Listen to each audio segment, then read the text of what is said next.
What's up, everybody, and welcome to episode 16 of the Pylon Show Jet-Lagged Edition. Two of our guests are thrilled to just now find out. Dan and I have been planning a 7-hour episode for a while now, and this is the one we're going to do. We're just going to nonstop talk for about 7 hours. No, kidding aside, thank you all for tuning in. I'm your host, In Control, and as always, I'm co-piloted and completely in love with just everything this guy does, Mr. Dan Artosistv. Hello, Dan. Hello, Jeff. We did an event in Dan's neck of the woods, so he's completely, as far as a dad of three can be, well rested and ready to go. Yeah. I'm feeling great. I'm happy. He's feeling great. I just saw these two, so I'm really confused. I'm seeing them like, are you guys at home already? Yeah. Like, what is going on here? Well, that's the funny thing, Dan. They actually both, like, hours ago just landed, and the passion in Starcraft 2, it runs so strong and so deep that I knew. I was like, that event just ended a couple days ago, and when I say a couple days, I mean literally these people have probably been in a plane for most of that time in between. I bet I could get them on the show to talk about it, and lo and behold, here they are. Zombie, thank you so much for coming back on. How are you feeling? Oh, I'm tired, and my throat is very sore because I'm a really terrible sleeper. And like, you walk down the aisles of an airplane, and people are just like, "Oh, I do that too." Yeah, it's me. I did that, all in the airplane, and then I took a nap and did that all my nap. So I don't have a voice, and I'm pretty tired. But otherwise, I'm very excited to be here. Well, it's good to have you on a talk show then. Now, let me ask you: is your throat, is it sore like you just said, or is it sore like Tasteless says his throat is sore after events? Is it? Which one? It's just sore. That last day I was in Korea, I didn't do anything. Okay, yeah. So did Nick. Our other guest here, and it's always funny because Kevin has said he's got to keep it down because it is about 3 a.m. where he is right now, or 3:30. But that's Mr. Rotterdam here, who did actually land 9 hours ago, I believe it was, or so. Yeah, maybe like 18, but then I streamed for 9 hours since the 18 I'm home, so that makes it a little extra rough. But happy to be here, and obviously happy to talk about the event because I think for once we actually did make esports history, Jeff. So we got to talk about. We'll save the lazy narratives and the hyperbolic commentating here for a minute. But yes, I do agree that I think this is an amazing event. Before we get to the topics, let's. I'm going to roadmap what we're going to talk about real quick, and then we're going to do This Week in Starcraft, which has turned into, let me just remind you, by the way, this has turned into talking about a pizza tournament and the podcast, and we'll keep doing it because that's wonderful, and we'd love to pump viewers towards them, but just as a reminder to the other people that are making content, if you want us to talk about it, it can be big or small. If you wrote an article for Team Liquid, perhaps, or something like that, or anything, we would be happy to talk about it in this segment of our weekly show. All you have to do is contact Cobra or go into the content part of the Discord, or we'll get you in there. Anyways, This Week in Starcraft, what do we have first, Mr. Artosis? All right, here we go. This Week in Starcraft, STPL. It's the Brood War Clan League run by Kix. We're in week 6 of 7 of round 2, heading towards the playoffs. Meta versus Red and Bull versus Nas, as well as Team 9 versus Soul. Check it out on their thread on Team Liquid. It's heating up, I guess. I think, Jeff, our team is already out of the running. Oh, damn. But maybe next season we can do it. We'll be able to actually play if they do one after this. I'll be home for some weekends. Yeah. This has been kind of a busy glut for both of us, I think, this last few weeks and everything. Mm-hmm. But, okay, so definitely check out STPL. Also, we had Beardy_SC2 write a guide, and I actually went in and took a quick look at it. It's on pool first openings in ZVT. He shows a lot of build orders and has some links to VODs of pros doing it and stuff. So it's actually really well made, and it's at sc2swarm.com. I'm not going to read the whole URL because it's very long, but look for Beardy's pool first opening. I didn't vet every inch of the thing, but it looked actually really well made, and it's nice to have not just a build order, but show a VOD, so you can kind of go look and be like, oh, I get it. Okay, you run the links around that or something. So for people watching the VOD, Cobra always posts the links in the chat as well. If you're watching from YouTube, you're just gonna have to take Dan's URL verbal thing. Yeah, there you go. In the YouTube description, there will be a link that says show notes, and that will be where you'll find all the links. And in Twitch chat, you can do !notes, and it'll bring up the notes, and all the can be found there as well. Yeah, but when is the next show, Cobra? I still don't know. Oh, do people hear him when he does this? I was about to repeat everything you just said. Right? Oh, okay. Like, guys, there's something about show notes. I don't know. I don't get it. At least that URL was slightly better than the one where we can find the Brood War VODs, where it was like... He actually, I heard, he said he was going to change his, our criticism got to him. He was like, yeah, okay, I'll change that. It's like, thanks for the shout outs. I realize I have to change my YouTube channel. I'm like, oh, sorry about that. Yeah, you do. Yeah. All right. Gorgonoth is running his second Summer Show Match series. We talked about this before. It's just like some fun Brood War show matches that he's running between top foreigners. And this week, it looks like it's going to be really good. It's going to be between Dragon, who is maybe the best North American Protoss player in StarCraft 1. Very, very strong player. He played in Zotac Cup and everything. Jeff, we met him there. Yeah. And, quite a strong player, actually. And he's actually going to be going up against Nyokin, who, for my money, is the best North American Terran. Says the Turtle King here, but he's not. He's not a turtle. Nyokin's no turtle. Come on. But yeah, he's very much a timing attack guy. But yeah, that's quite a good match. I'm definitely gonna watch that myself when the VOD comes out. But you can check it out on teamliquid.net. And just go to the Brood War tournament section. It's like pretty small because Brood War isn't as big or active in the foreign scene. So it's pretty easy to find that. But that is Gorgonoth's Summer Show Match series. And he also has a Matcherino page that he'll have a link to in that thread if you want to support. All right.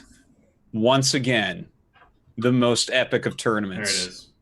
The Pizza Pie Bi-Weekly. Now, Open. What? Now listen, Rotterdam's won a Go for SE2, European Cup. But has he won a pizza cup for himself? Has he won one of the Pizza Pie Bi-Weeklies? Let's ask the man himself. How many pizzas have you won, Roddy?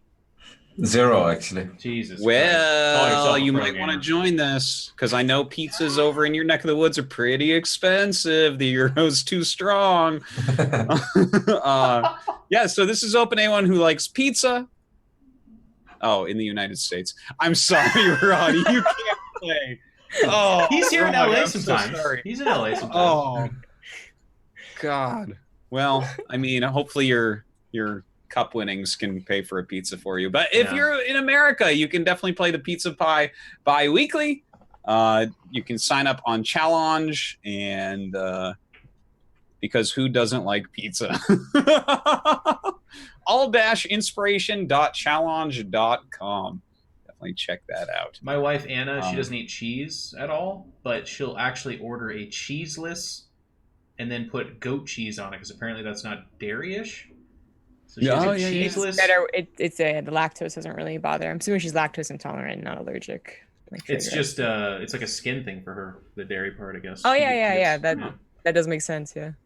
Goat cheese is supposedly like the closest thing to like what humans need. You know how like like babies drink breast milk, right? And that's like really, really good for humans. And then goat milk is like the second or something like that. But yeah, it's really super healthy, so that makes sense. Today you guys I don't think that you can get that if you win the Pizza Pie Bi-Weekly. Interesting. You could probably order a cheeseless These pizza, are the kind of questions we should ask, though. Cheeseless pizza. Yeah. It's like, can I order which types of pizza places can I order from? I don't see like specific rules here, but there are some expensive pizzas that you can get sometimes. He did. Can I order from Pizza Hut? No. He answered in the chat. He said they have a thing where they like look up local pizzas, and they do specify that it has to be like one of the cheaper, kind of in their range thing. Because they know that some StarCraft asshole would be like, yeah, I'd like to order from this place, and they have like a gold, like literally gold in the crust pizza. It's like $500. And they're like, yeah, okay. You can't do that to us. Anyways, that's This Week in StarCraft. And again, if you're a content creator, what's up? I want to say one more thing for you This say Week one in more StarCraft. thing. You go for it. Yes, because I already tweeted about it, but I just want to bring it up again because it's such an amazing thing. So the StarCraft Remastered ladder, it got revamped. All the top pros are playing and stuff. Flash, of course, ranked #1. but he got his Protoss up to rank 7. That's the highest I saw it. But he has an alt account playing Protoss with a better win rate than every Protoss in the world except for Shuttle, and he got it up to rank 7. So I'm just saying. And right now it's still top 15, that account. He's so ridiculous. It's crazy. Yeah. Turns out Okay, he's pretty go darn ahead, good at Jeff. StarCraft. No, just, yeah. So, again, content creators, hit us up if you want to put your thing in here. That could be tournaments, it could be an article, it could be a YouTube video you're doing. I know that there's a lot of these shows out there. The Danka Shrine, you guys are doing one. Let us know, and we'll advertise any and all of it. There's, like, nothing that we won't advertise unless you're doing, like, a cam show or some shit, I guess. Yeah, we even mentioned a Diablo comics for some reason. Yeah. So I mean, we'll say anything, guys. Anything you want. All right, so just hit us up. Before we get going with the topics, which I was supposed to roadmap, but we'll just keep it a surprise. The word this week for our Matcherino link is CoolCat, one word. CoolCat, because today is International Cat Day, apparently. Zombie, you're a big fan of cats, right? I am a big fan of cats. Okay, well, today's Cat Day. Here you go. In honor of Cat Day. Like Barristan. Aww. Does it always sleep there? Yeah, usually when he's dejected because I'm not paying attention to him. Man, that is so cute. That is really cool. I know, right? And does he make the little purring sound? I mean, not when he's alone. What you gotta do, do a show, put a mic right up to his face, and just have like a purring sound into it, and you'll be so surprised how many people are like, "Do you hear that? It sounds like a cat purring. Can they turn it the fuck off?" Well, I was gonna say he does rub against the mic constantly, so that's why it looks like a pretty furry mic. Oh yeah. Yeah. So that happens. The scary part is like Barristan doesn't rub against my mic, but it looks like that too, and it's just literally the hair follicles like floating around, and I'm like, wow, I probably eat a pound of Barristan a year. Anyways, my dog's like that too. My Boston Terrier. I can't. How does he shed that much? He's got short hair. It doesn't even make sense. There's hair everywhere all the time. And bulldogs are mutants too, so I'm gonna ask that they in the lab create like a hairless bulldog and somehow make it really cute and stuff like that. We'll try to get that going. That sounds hideous, but really I'm excited to see it. Look really weird. We'll get into the subject, but go ahead. Anyways, the Matcherino thing, put it in. Without fail, every week there's people that say they don't understand. They don't. Literally, you just put it in. Nothing really happens on your side, I think. It's just to keep track that you put the code in. It's a weird partnership thing, but if you guys can help us with that. And then just as an update on the Matcherino, this week Dan and I are going to talk. We'll try to organize, but we're going to get that show match going in the next few weeks. We're finally done with a lot of our travel. And that is because you guys are so awesome and helped us reach our goal last partnership with Matcherino. So you're going to be rewarded with an awesome show match. We'll button it down and talk about it and get that to you guys. Mm-hmm. All right, so the subjects this week. The first one is going to be GSL versus the world. We're really excited to talk about that. I'm sure all of these guys here have been getting an outpouring of people asking them about it, so here's us to talk about it. Then we'll talk about WCS Challenger Season 3, which Zombie Grub will be commentating at as well. I want to talk about region locking. This is a subject that's been coming up a lot, especially with, and if this is a spoiler for you, I don't really care. Cyril went to Korea and kicked a lot of ass. But the subject comes up a lot. We'll talk more about it in a second anyways, or not a second, like 2 hours from now probably. GSL round of 16, KSL, and then we're going to get into my favorite segment of the show, the Discord question and answer. And I'll tell you what, there's some curious kittens out there that happen to be Patreons and just random Joes, and you guys are awesome, so thank you. So first up, I'm going to set the groundwork for this. GSL versus the World just concluded a few days ago. This was a bit of an all-star match of sorts between the top-ranked WCS contenders here in non-Korea land, and a bunch of people are voted in. But that coincided with them being very good in WCS as well. Going up against the GSL top-tier guys that were also voted in. Or if you watch Parting stream, not voted in. And he was quite upset about that. In a funny Parting kind of way. But it was a really, really amazing event. It was 4 days of broadcasting. 4 days. It included a show match, which we'll talk about, and then, of course, it included the main tournament itself, which had a stunning and incredible result, which I think everybody knows, but in case you didn't, The Finnish Zerg Serral went down to the finals in an amazing best-of-7, won 4-3 against the Protoss. But on the way there, he beat Innovation 3-0 and made it look silly. He beat Dark 3-1, and that's convincing. Dark doesn't lose to foreigners. That was a big deal. And then before that, he beat Kalazar, which is, in my opinion, the only blemish. Not that that's anything that Serral could do about that, but I feel like if that would have been Zest or something like that, which I think he would have beat, then we're talking about... I mean, it already is a historic moment, but I think that would have been just even more incredible. The viewership was almost double what it was the year before. The audience was awesome. The commentators did a great job. They revamped a lot of the production. It just was an incredible event, one of the absolute best of the year as far as I'm concerned. So I just want to go around the horn and get your guys' general thoughts, and then we can talk about some of the more nitty-gritty details. But let's start with Zombie Grub. How was this? So Zombie, you attended as a fan and kind of just a content creator. Right, yeah. So I hung out with generally Ole Moly and Fear Dragon, and they constantly got crowd shots of us. I was quite proud of my Rock Sock'em robot that was good picture. So yeah, that was good. That was worth flying to Korea for. So. Yeah, I think so. That's a hardcore fan right there. Holy crap. No, it was really awesome. I mean, it always kind of sucks because, to be honest, I think GSL, I went to GSL and SSL back when it was on, and GSL has always had like the worst transmitters or whatever for the English cast. So I have no idea how you guys cast. I assume it was great though. Especially the finals was very hard to listen to. So I just gave up on that entirely. But like the crowd was sick. It actually was like really like, it was like 50-50 foreigner Korean, to be honest. So that when there was a foreigner versus Korean matchup, you actually could hear like everyone cheered for everyone. You know, we weren't being BM or something like that, but you could hear the Koreans were like a little more gung ho, and then the foreigners were a little more gung ho, and we appreciate each other's storylines. But you know, at one point, I think Fear Dragon was like, I think it was after Serral beat Dark. That's when the hype was like really rolling. Like Fear Dragon would yell into the crowd, like, "How does it feel, Koreans? How does it feel?" Being generally kind of an idiot. So posting IRL. That's exactly. Yeah, it's people that like wouldn't understand him anyways. So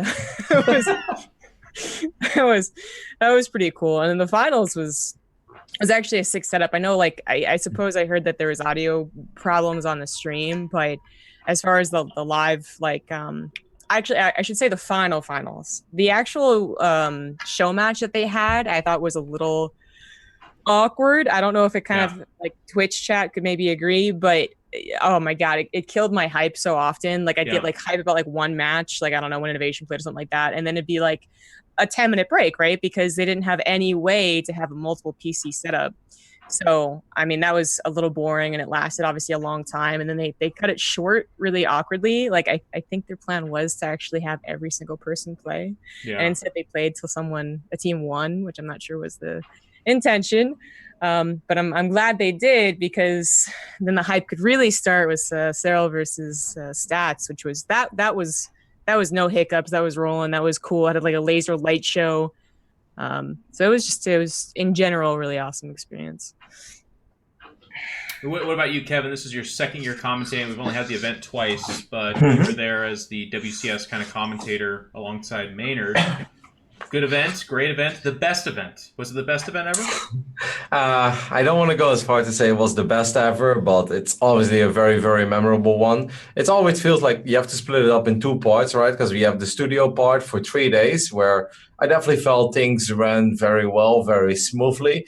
Then the final day is a little bit different for us, because then the main focus goes to the Korean broadcast, which means that we kind of have to follow them. Well, in the first 3 days, they have to follow us. So if we drag it on, they have the awkward pause. But in the final day, because there's a live Korean audience, in general, we kind of have to follow them.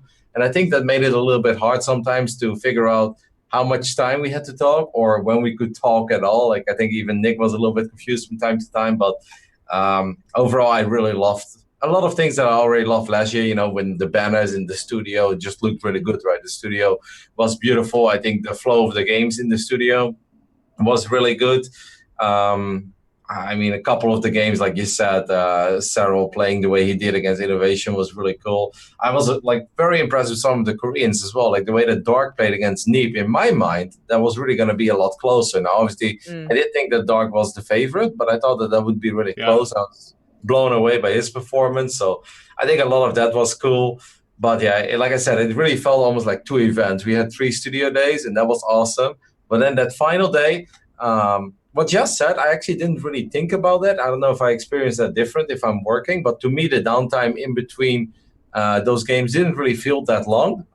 So yeah, I don't know. Maybe that's also because he couldn't hear it, or we had maybe we had 5 minutes and then we already start talking. But I guess the moment you start talking and you're with 4 guys, it doesn't it didn't really feel like I had to really put in that many words before we actually started the game. So maybe I would have to watch that back to see how that was. But I really love the switch up from last year, because last year it was obviously a little bit of a bloodbath, as Pig would say. It was like that 7-1, and it was all set in stone, the order of the matches. I really like this time, the tense element of who's going to play. And probably my favorite moment, besides Cyril actually winning the 1v1 tournament, is the moment where Maru sent himself out.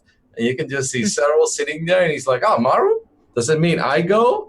And then Neep is like, "Yeah, you go." And then Scarlett is like, "You go." And I thought it was for me, that's the coolest fucking thing ever. Yeah. Because also, you just think about it, that show match is awesome and all, but Cyril is about to probably play the biggest series of his career an hour and a half later. He doesn't have to do that, right? He doesn't have to go there against Maru. And if he would avoid it, yeah, sure, some people would hate on it, but you could also say he could have waited for one of the Protoses because he loves that matchup and maybe would feel better at it, and to keep himself in a safe, good mental state. But he's like, "Oh, Maru, I guess I'll go," right? Because that's what everybody wants. So, I really, really love that. And then obviously the intro. I mean, I'm going to go there, guys, but to me, that was probably the coolest intro I've ever seen for a grand final. It really gave me goosebumps, the light, the voice of, the voice of the GSL, just the sound in the studio was magnificent. His power is overwhelming. It was so cool with the lights going off as well, and then the laser show, like Jess said. So, and then that amazing final. I also want to give a big shout out to Maynard and me for really nailing it with those first 2 games that lasted roughly 9 minutes. I think we did all right there. But no, it's about how long it takes to unfurl a red carpet. So I do think you guys did a good job. Let me throw this out there then. I think we all agree that it was a great event, and we'll talk more about that, of course. But I want to throw out something that I kind of noticed throughout this thing, and of course Jeff says this. I'm the Debbie Downer of the group, but I think if you take Cyril out of this tournament, it's an incredibly, incredibly disappointing and horrendous performance from the non-Koreans. It's just Showtime that looked pretty okay as well. But some of these boppings, for me at home watching, it was rough, you guys. It was bad. Well, but to the defense of the WCS circuit as well, I don't think anybody thought that this were truly the best 8 players of the circuit. Let's be honest. I don't think this was our all-star top 8. Who is it missing? I mean, you could send Elaser there. You could send Raynor there, in my opinion. Elaser, House, Cyan are not within the top. I agree. Thermal as well. Here's the thing. I'm not even talking about just them. Cows got absolutely bobbed. Neeb looked terrible. Neeb got destroyed a few times over, actually. It was hard. I mean, Scarlett looked great in her round of 16 match, and like you said, Showtime won his match. So I don't think it was that bad from the players that I expected a lot of. You could say Special was underwhelming versus Stats. Obviously, that happens. Last year was a lot better than this year. I don't know. I feel like it kind of went the way that I kind of expected it to go, to be honest, with these 8, because I feel the 3 names were very, very easy and obvious to replace. And I think then the overall fight that they would have put up would have looked a lot better. Yeah. Okay, fair enough. Well, not to discredit. Go ahead, Artosis. I got to say, I kind of agree with Jeff on this regard, because these aren't the top 8, but Special is absolutely a top 4-ish foreigner, and he got completely destroyed, right? And then Neeb, also a top 4-ish foreigner, completely destroyed. So definitely a bit underwhelming as far as Cyril, Showtime, and Scarlett. I thought all put up really fantastic games. I think everyone agrees on that. But yeah, if Cyril wasn't there, it would have been like last year again, right? Where it's the gap isn't closing, but I mean, it was an excellent event. I want to say something real quick about it too. Yeah. That's gameplay aside. And it's something that I've noticed overall with the Freaka TV in the last year and a half, 2 years. The videos that they're making for this stuff are out of control. They're so good at this point. Like I'm actually starting to realize that I'm like living through this moment where, for me personally, like you can just turn on an old OSL intro and I will get goosebumps and tears in my eyes and want to play StarCraft, because it's like my childhood. It's what I grew up on. It's super epic, right? And the thing is, you can actually like compare those to the videos that we're getting now from Afrika, and I think the Afrika ones are actually better. And I think that these are going to be the videos for people like me in the future, right? That are like, well, I grew up on this and this is the sickest and I'll never forget this video. And this is my second favorite, you know, and stuff like that. And I think that this tournament did it so ridiculously well. Like that, like some of these things are really good. Like when I was dancing, you know, that was great. But other than that, the one with like the tattoos was so sick. What an amazing intro that was. Like so good looking. And like Roddy said, the actual intro of the players with the fast camera moving around them and the lights and like chills. It was just unreal, the level of production that they're doing at this point. Like it just, I don't think that anyone equals them in all of esports. Like when they hit their stuff that they're going for, it's like, okay, if there's other stuff out there as good as this stuff, please link me, because I just want to see it because it's so epic. Yeah. You're going to get another article written about you for that comment, but it's fine. I actually like League of Legends for its, whatever its game is, right? Like it has some pretty sick, they actually like hire like a really good animation company and everything. But anyways, I have one complaint about the general quality of like the appearance of GSO versus the World. I think the video was sick. I think 90% of the pictures were sick, but I don't know how often the camera would like zoom up to some of those banners, but can we stop having the players point to like their nipple? That is a weird one. Yeah, some of them just they can't. No, even Zest, who I think did it too. Like, and he's like a pecs, right? You can actually like see through his shirt. Even that was like, maybe no. Maybe I read to me, it's just a random Korean thing at this point. Like I see it, and I don't even criticize it. I agree with you, but it's like, the stuff they'll be like doing like this, and their like nose is over their finger, and I'm like, are they sniffing his hand? Is he? No, some of the poses are like this. I'm like, why? Gumio had a pose, and I'm like, what is this pose? He was like that or something for one of this, like a couple seasons ago. Yeah, I know what you're talking about. Yeah. But to counter that real quick, I must say the banner that they had for like Team Maro and Team Cero, I thought those two... They changed all of them though. That's what I was kind of like, to be honest, I thought Special had the weirdest one, and they changed his for the banner of Team Dark. Yeah, but Cero looked so freaking badass in the middle of his team. Where I was like, oh my god, that's so cool. Like, how can you... Like, they made it look so cool. And little details like that are huge. Like the fact that the jacket said Team Maro or Team Cero. Yep. I feel like there's nobody who went home with tears in their eye and was like, huh, they made special jackets for Team Maro and Team... Like, there's nothing like that, but in the overall aesthetic and feel of an event, it feels so much more polished. It feels so much more professional. A little embroidery like that. So, again, I have to echo your guys' sentiments. Like, GSL versus the World does such a great job. Here's the other thing, too. It feels like a different event. It doesn't feel like a GSL event necessarily. It's closer to that, I think, than anything else.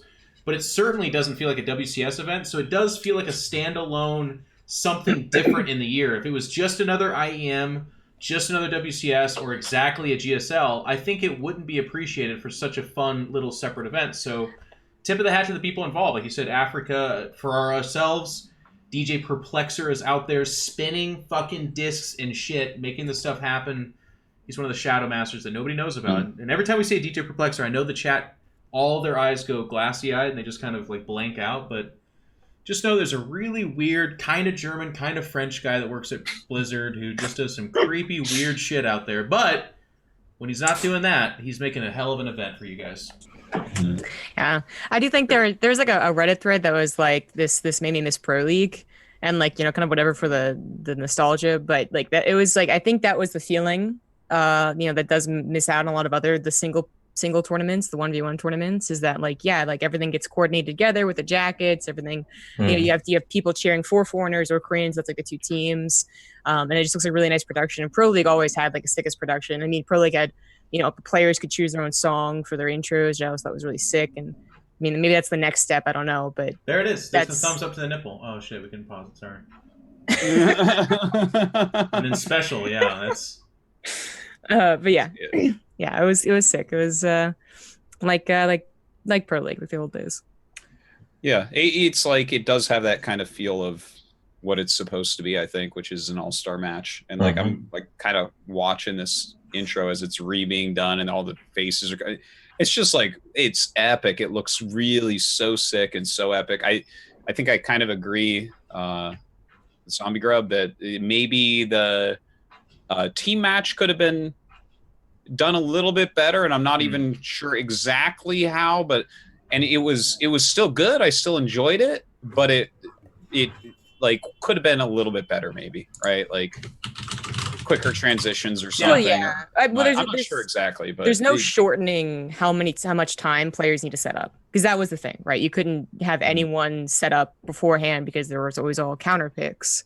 So the only thing you really do is make a different format, which isn't necessarily a bad thing. I don't think that's like the end all be all format. It needed a little bit more polish too. Like if you're going to keep a similar format, things like when a player is eliminated or the score, there should be a graphic that kind of shows that, and it should show who's possible and who's not for next selection, which is something the commentators tried to do. But in particular, and I'm going to be that guy on the internet right now, get ready for it. When Maru and Cyril took shape, all four of you were so fucking baffled and had no idea who was possible being selected that it ended up being kind of a funny moment. They're like, Maru? And you guys are like, well, that's a Korean, though. I think it's supposed to be a non-Korean. Cyril!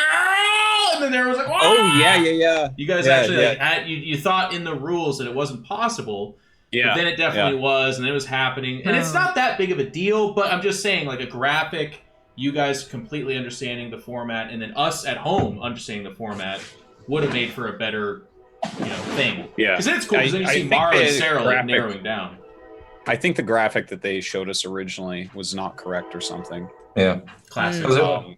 Because I was completely under the impression that it had to go back and forth for the team choosing, like, which region it was from. I was like 100% sure that was the case, and then they didn't do that, and I was like, what? Well, here's some funny like production magic for our audience.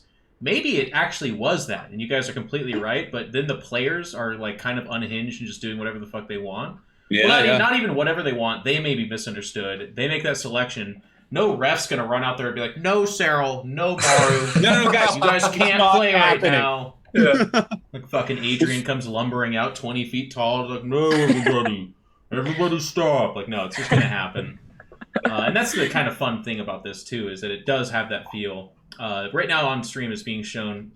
I think for me, and this is just me, I understand that, but I'm gonna corrupt your guys' mindset. This is the worst part of these events, hands down. Now a couple people made this incredible. We got Dark to say some fun stuff. Scarlet said some fun stuff. But so many of these guys, and here's what I would do, by the way. I just wouldn't have everyone talk. I'd have a producer that's like, you're going to talk to that guy, her, and those two guys, and that's it. We'll keep it short. We'll keep it sweet. They'll say something fun.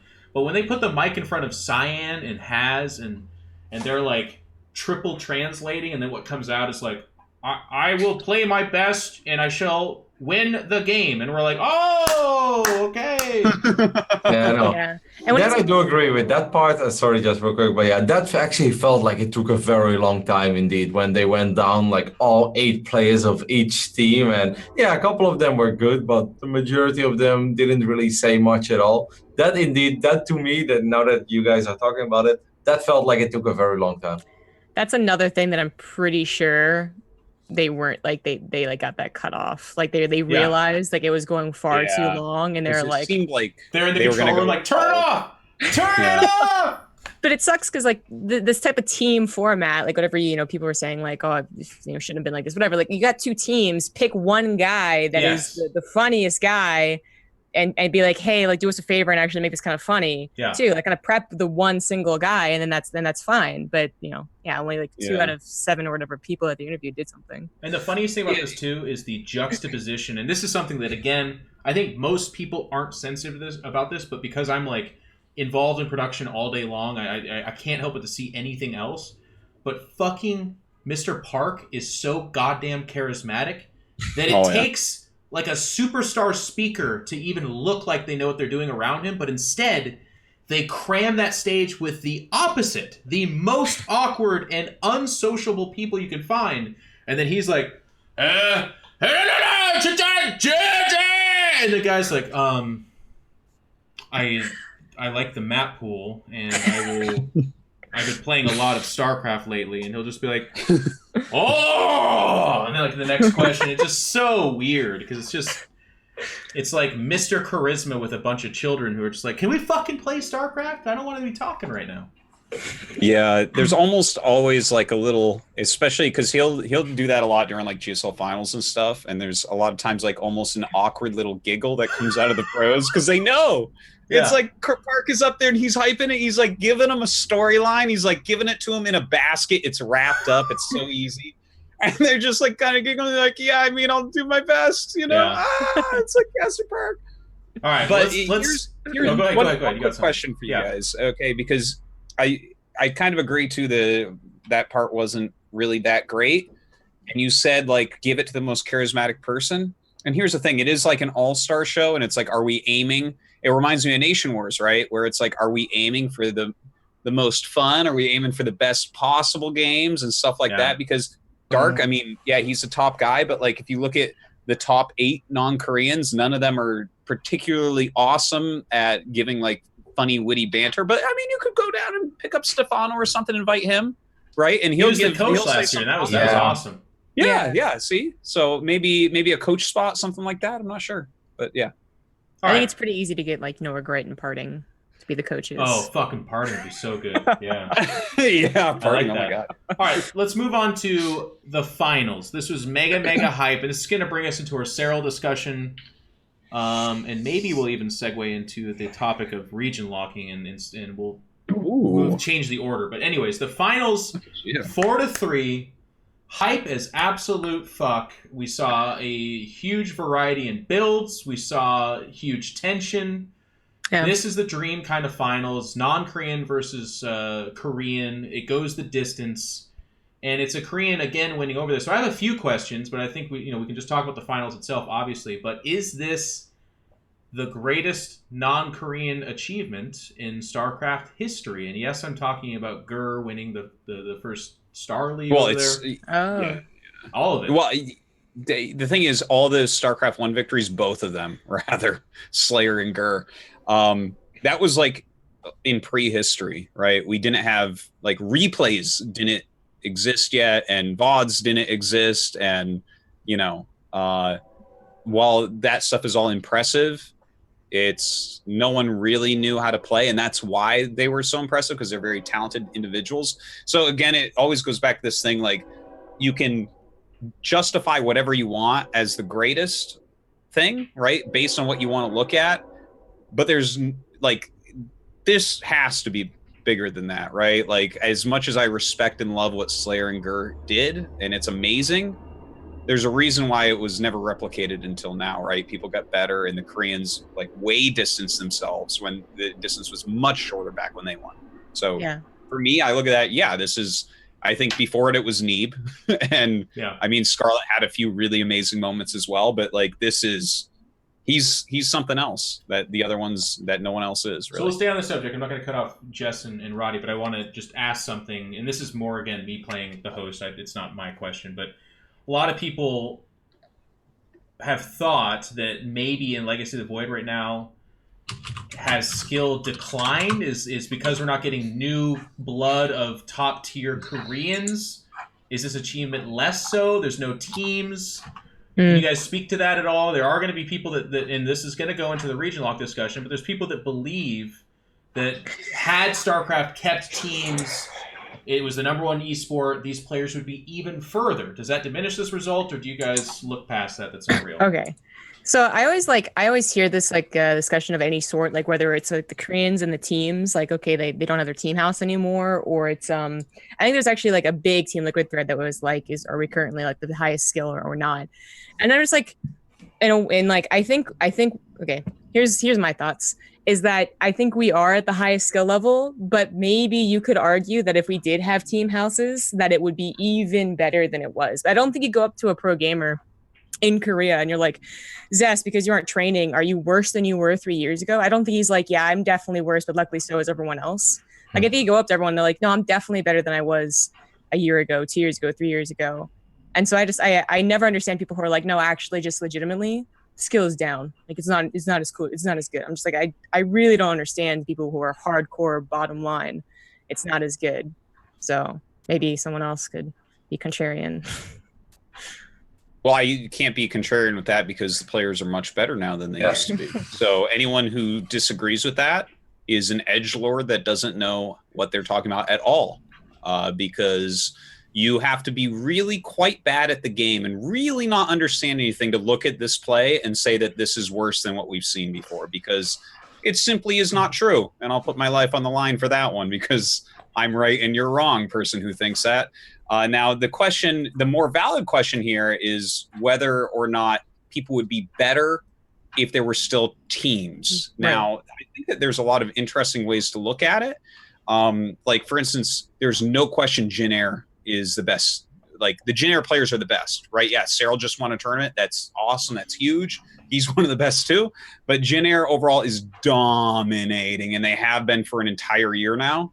And that probably can't be just coincidence when they have 4 players that are insane levels of good right now. So that's something, but I want to kind of pull back for a second and mention, because I think in some ways things would be better with a lot of pro teams, but something that's happened in StarCraft 1, because there's no pro teams anymore and there was always pro teams throughout, the level is higher now than it was. And there was some interviews that were like translated and stuff, where the pros kind of talked about this a little bit. And it's kind of this interesting thing where before, right, if you have 10 teams, basically, let's say you have 10 teams and there's 15 to 20 genius level StarCraft players, right? They're spread. They aren't really working together that much.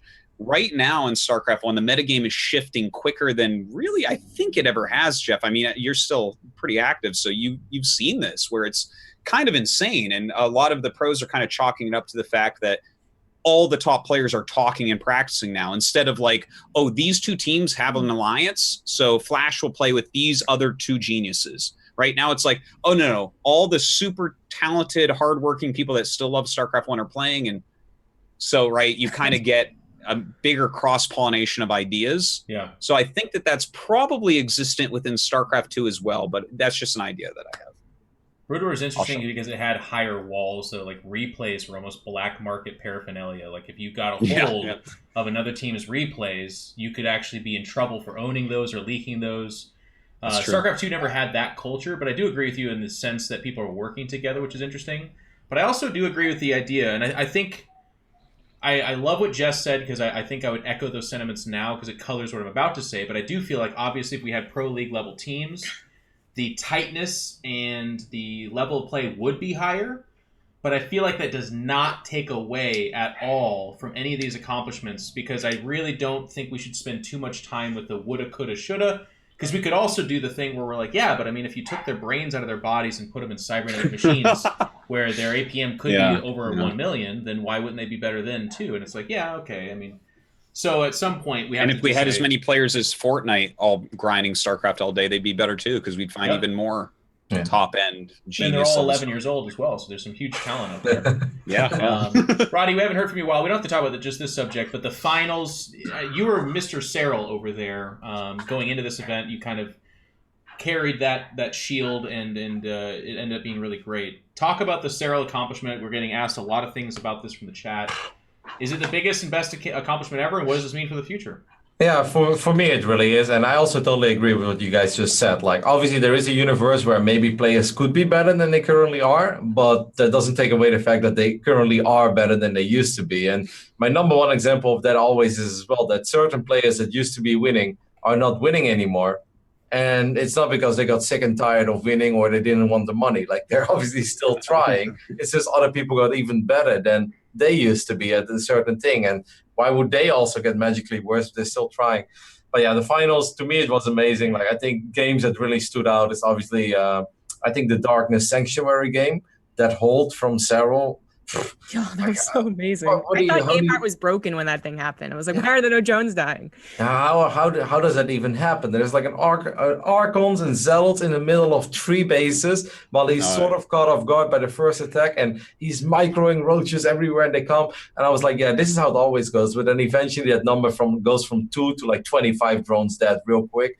And then at one point he actually just got so many roaches out that he holds. I'm like, oh my God. So I thought that was amazing. Then later on the multi-prong as well, he's showing us that what he does against these WCS circuit Protoses, he can even do that against someone like Stats as well, right? And I feel that obviously Stats, like you said as well, Toasters, he was very confused about where Sero actually was with his stack. But it's also because, like, who just keeps like 40 supply of roaches and hydras on the bottom side, on the left bottom side of Darkness Sanctuary to go in and go back, go in and go back? And at one point, Stats left 3 Immortals behind, and it still wasn't enough. He's like, what should I do? You know, like, how do I ever move out of here? So, I don't know, I loved it. And for me, this really is, yes, the biggest. I mean, I can't really speak about Brood War, but in StarCraft 2, this is definitely the most magical thing that I've ever seen of a non-Korean versus Koreans. And I generally believe as well, like, this is something that has been said a lot on social media and Team Liquid and stuff as well. But I think this is the very first time, you don't have to agree with it, but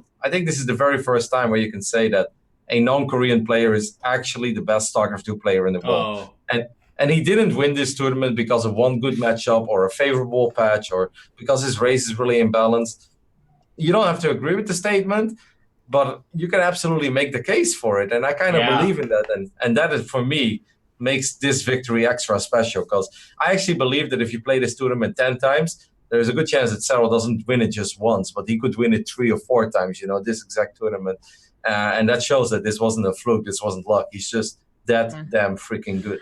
I'd see a lot of people who are like, because I think it's another big debate is like, is he the best player in the world right now? And I'll say that, you know what, I think that he is. I think I'm going to say that he is. And then people will be like, yeah, but the Korean's going to figure him out. I'm like, well, yeah, but that doesn't change the fact that right now he is the best player in the world. Like, okay, BlizzCon, they might figure out that he gets supply blocked at 42 every time. I don't know, but right now he is the best player in the world. But to me, that's a very silly thing to say about like Cero's playstyle. Like, they're gonna figure him out. Oh yeah, that too. Like, he is so solid. Yeah, what are they gonna figure out? A guy that knows how to macro, knows how to scout perfectly, reacts incredibly well, plays multiple playstyles. Like, even in that final, right? He wasn't a Link player with upgrades, and he wasn't a Roach player. He was multiple things, because that's just how freaking good he is. And above all, like, his multitasking is unreal. So they're gonna figure out that he likes to multitask. But guess what? He also likes to play ultra late game. So, like, Cero, yeah, you can beat him, of course. In the Korea, I'm not gonna say that Cero's gonna win everything, because that doesn't happen. And of course, Cero can lose, but he's only gonna lose against people that straight up outplay him. There is no, you know, magical way to figure Cero out and suddenly Cero can't win, because Cero's just freaking amazing at almost all the aspects of StarCraft 2. Imagine a scenario where Cyril wins WCS Montreal coming up in a few weeks here. There's a little bit of a lull. We go to BlizzCon. He wins BlizzCon. Is that the most dominant year a StarCraft player has ever had post Brood War, let's say? Yes. Right? Yeah. I can't think of anything else. Absolutely. And it's a Because even if you look at the other events like WESG and Katowice, he did good there as well. Yeah. So it's like, that would be it right there. I find it a little bit weird that people talk about Katowice and WSG as Cero failing in those tournaments. Like, that goes a little bit far. He did really good in Katowice. He made top 4. He beat like 6 or 7 Koreans on his way there.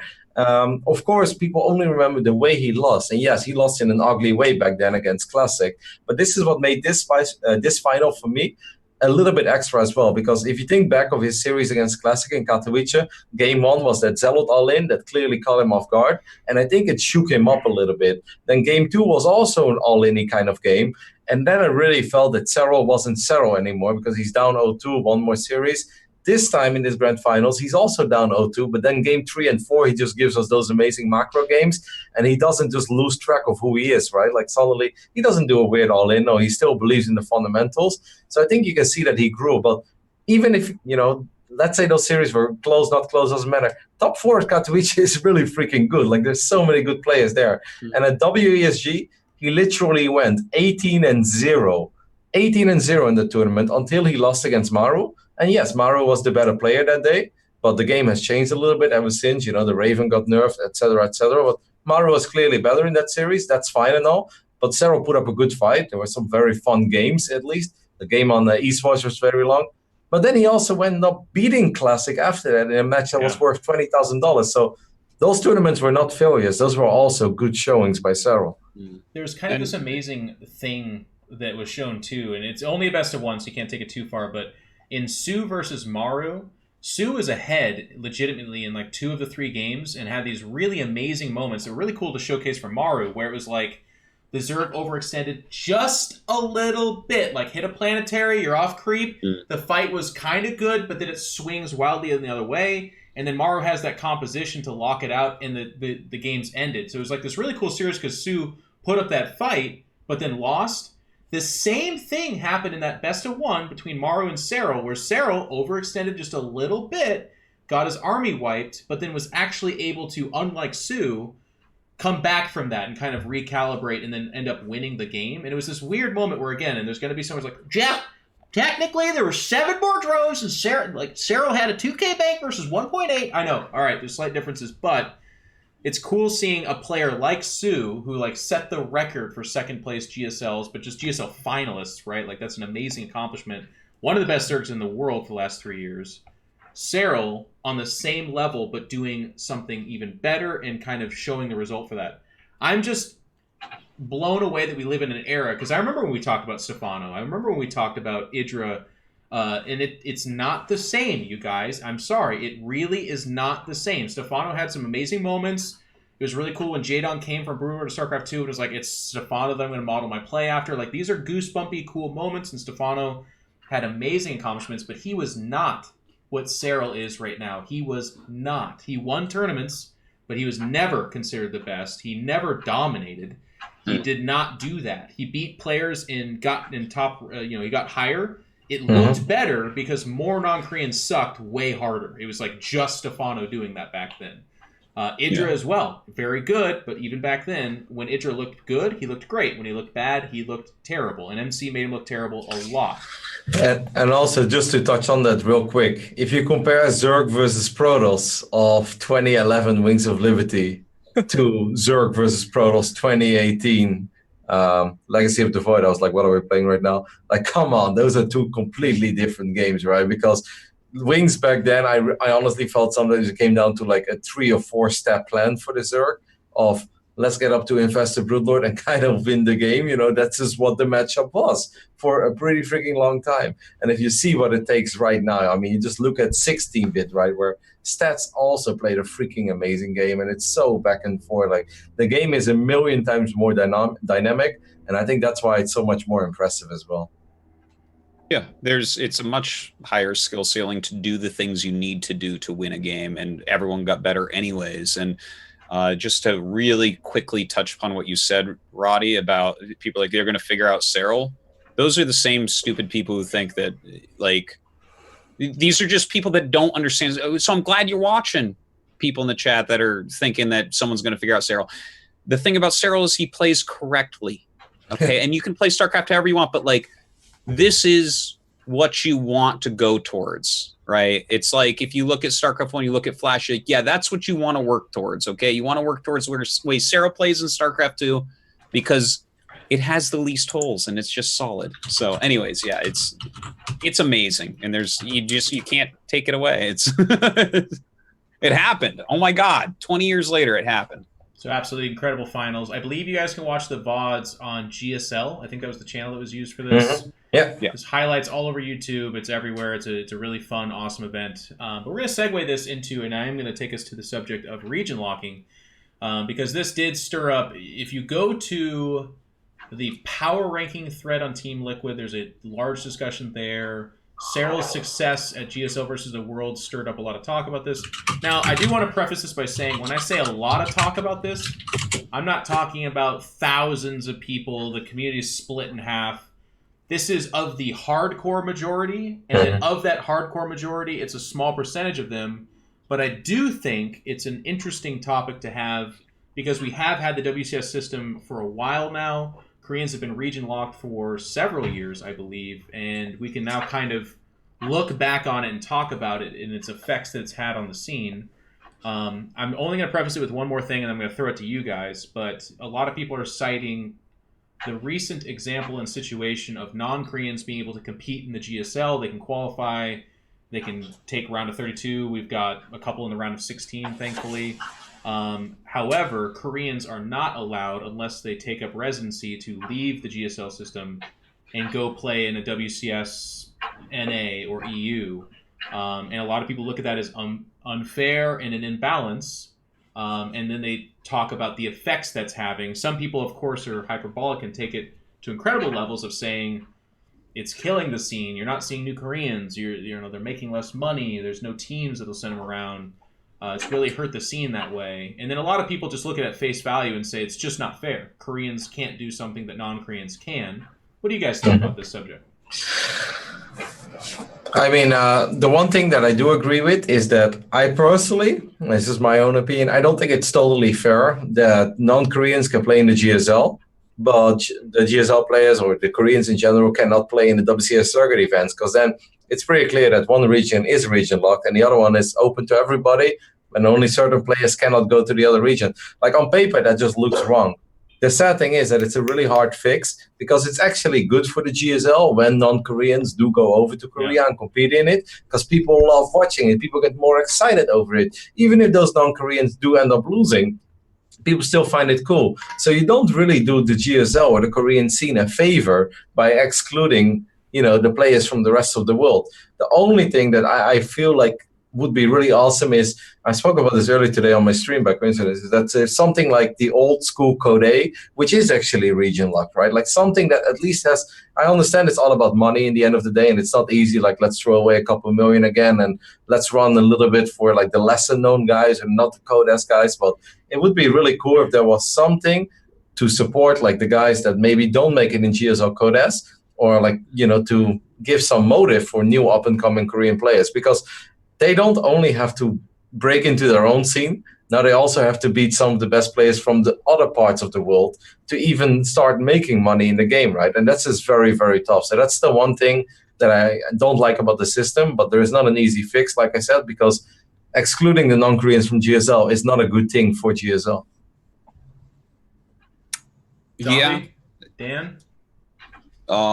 It's such a ridiculously tough question. Because, for instance, GSL's Global Starcraft League, it's always had the intent of having non-Koreans play in it. And, but at the same time, I see the unfairness. But at the same time, when Koreans traveled to foreign events for a long time, it actually made those events suck a lot of the time. Because it would be like a B-rate Korean that beats everybody. And then you're like, oh, fuck. Like, what am I watching here? This is not exact, it's like, oh, which side of the bracket? Okay, we don't get to see our two favorite foreigners fight because this guy's on the side with the Korean. So there's like a lot of issues with that. I think last year it wasn't such a question, and I don't think it's Cyril that's making it a question either. But I think it's like when we also had the SSL and VSL and stuff like that out here, right? We had 2 VSLs last year and we had multiple SSLs, and we still had the 5 GSL tournaments. And when you put all that together, suddenly it's so much more than what WCS has that I think you can't even bring this up.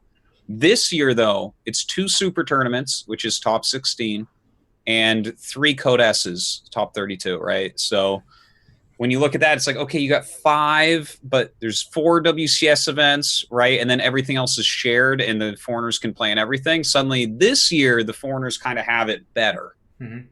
Which I think is probably the first time that's ever happened in StarCraft 2. So I think that's why everyone's suddenly thinking about this and looking at it, because the Koreans don't have it that well this year, maybe. So I don't know. It's all very complicated. I'm not sure how to fix this other than, hey, could we please maybe get SSL and something else going? I mean, like that. Code A would be where I immediately would think too. That was, to me, that was always a cool tournament, but I know some other people were like, oh, watching the 32 less good players plays. But I don't know, I think it was a very elitist attitude. I think there's 2 different discussions that often happen with this whole region locking thing. There's is it healthy for the scene, which is kind of what we're talking about. And I think the way that it currently is probably the healthiest with what we have. And then there's other discussion that people just are like, should should the best players be rewarded by being able to compete against other best players? Like, they want to see the highest level skill, so that constantly, not just 3 times out of the year for GSL, so that they want to see everyone go to the WCS. And is is that something that's is really going to be that fun to watch? And I think, as Artosistv has said, no, that's not even going to be fun to watch, guys. Like, it's going to be, once again, what MLGs were, which is the same Koreans coming over, the ones that can afford to come over, probably a lot of Jin Air players that are on teams and dominating. It's not going to be very fun either. Yeah, it would be a sad world if Jin Air just sends trapped every event. It's not a ton of personality, not a ton of story behind him, but he's good enough to beat everyone but Cyril at these events for sure. Wow, you just did that to piss off Gemini, didn't you? He's in. He just unfollowed you on Twitter, just so you know. Come at me, bruh. Man, it is a tough question. It's just I mean, bringing Code back would be great. Just adding stuff to the Korean scene would be great. I do really like at the end of the day, I generally believe that region lock has helped us to get the Cyril that we currently have, and even the Neep that we had last year, right? Like, saying that we would have Rainer, indeed, saying that we would get that without region lock is silly. And the idea of region lock is not weird, of course, right? Because there is national competition in literally every sport around the world. So why should every StarCraft 2 competition ever be always dominated by the top players in the world, right? Like, imagine, I love football, but imagine if I can never go watch Feyenoord because they have to play against Real Madrid and Barcelona every single week and they lose 7-0 every week, right? Then even Jeff would start watching soccer with that amount of goals. So, that's just, it's not wrong to have regional and national competition. That's totally fine. And I think it truly has helped to make certain players as good as they currently are, but of course it has to stay fair, and that's the one thing that I said before. I think the people that get hit the hardest are the new up and coming Korean players, if they even are there, because they have 2 walls to climb. They have to beat some of the best players outside of Korea, and they have to beat the best players in the region that already has the best players. That doesn't really seem fair and doable, right? Yeah. I think for me personally, the topic becomes more of the behind closed doors presidential kind of discussion, as opposed to super positive public dissemination type of discussion. So there is no singular good answer, by the way. There's going to be somebody in the chat in all caps, except my bot won't let you do it in all caps, shouting the answer. As Dan would call him, that person's an idiot. There is no singular answer that's fair for everyone. Roll back 6-7 years ago, guys. We were all there. A lot of you were too, but a lot of you weren't, or you got your head in the sand. The scene was pretty garbage. Koreans were traveling to every event and taking not just the top 2 or 3 spots, the top 10. They were destroying. And the non-Koreans that rose up and challenged them was really fun and exciting, but except for those guys, this is a long way. No gasps. Give me a second. That was it, and it was really, really bad. And we were at events where we casted finals that literally had less viewership than the semifinals, because the semifinals included that non-Korean versus Korean, and then the finals was a huge buzzkill that happened over and over again. And it got to the point where a lot of tournaments didn't want to host tournaments because it was just a Korean or 10 flying in and winning the event. So that's why you have the WCS system that you currently have, is because it was such a problem. They put in place an unfair system that literally is racial. It's nationalistic. I mean, if you want to get really weird and meta about it, it's got a lot of problems with it just on the offset, but it was for a bigger problem. The result of which is a very healthy non-Korean scene the last couple of years for the first time ever. And then a Korean scene that I think we can all agree is not as good as it was when they were fucking Caribbean pirates flying around the world taking everyone's money and still having GSL events in Korea. So if anyone wants to be like, it's not fair for the Koreans, I 100% agree with you. But it also wasn't fair or good for the scene when they literally got a pirate hat and a fucking sword and they flew around and stole everyone's gold shillings and they put it in their chests. And every time at the end of the tournament, this is my favorite part, we'd go, what are you going to do with that money? And they gave it to their fucking Korean parents. So there's this huge generation of Korean parents in Korea that are rich as fuck. It's not even the pro gamers getting that money. Yeah, I get to go on for an hour about a joking rant. Anyways, now we are stuck with this unfair system. So to me, I think one of the cool answers, because they're not going to do a Code, right? Next year, they're not going to announce at BlizzCon that we have another $2 million being invested into StarCraft 2. I think you pull off the region lock. You unleash it, and here's why. And it's not a popular answer. You're not going to have that many Koreans flying around going to every tournament. You will have a few. It will be the Jin Air guys. They will dominate. But I feel like because it's not going to be the top 10 that is completely dominated, and I feel like the non-Korean scene is good enough that you are going to have a few upsets and a few challenge them, that the problem won't be as severe, and it's actually going to be okay and more fair for Koreans.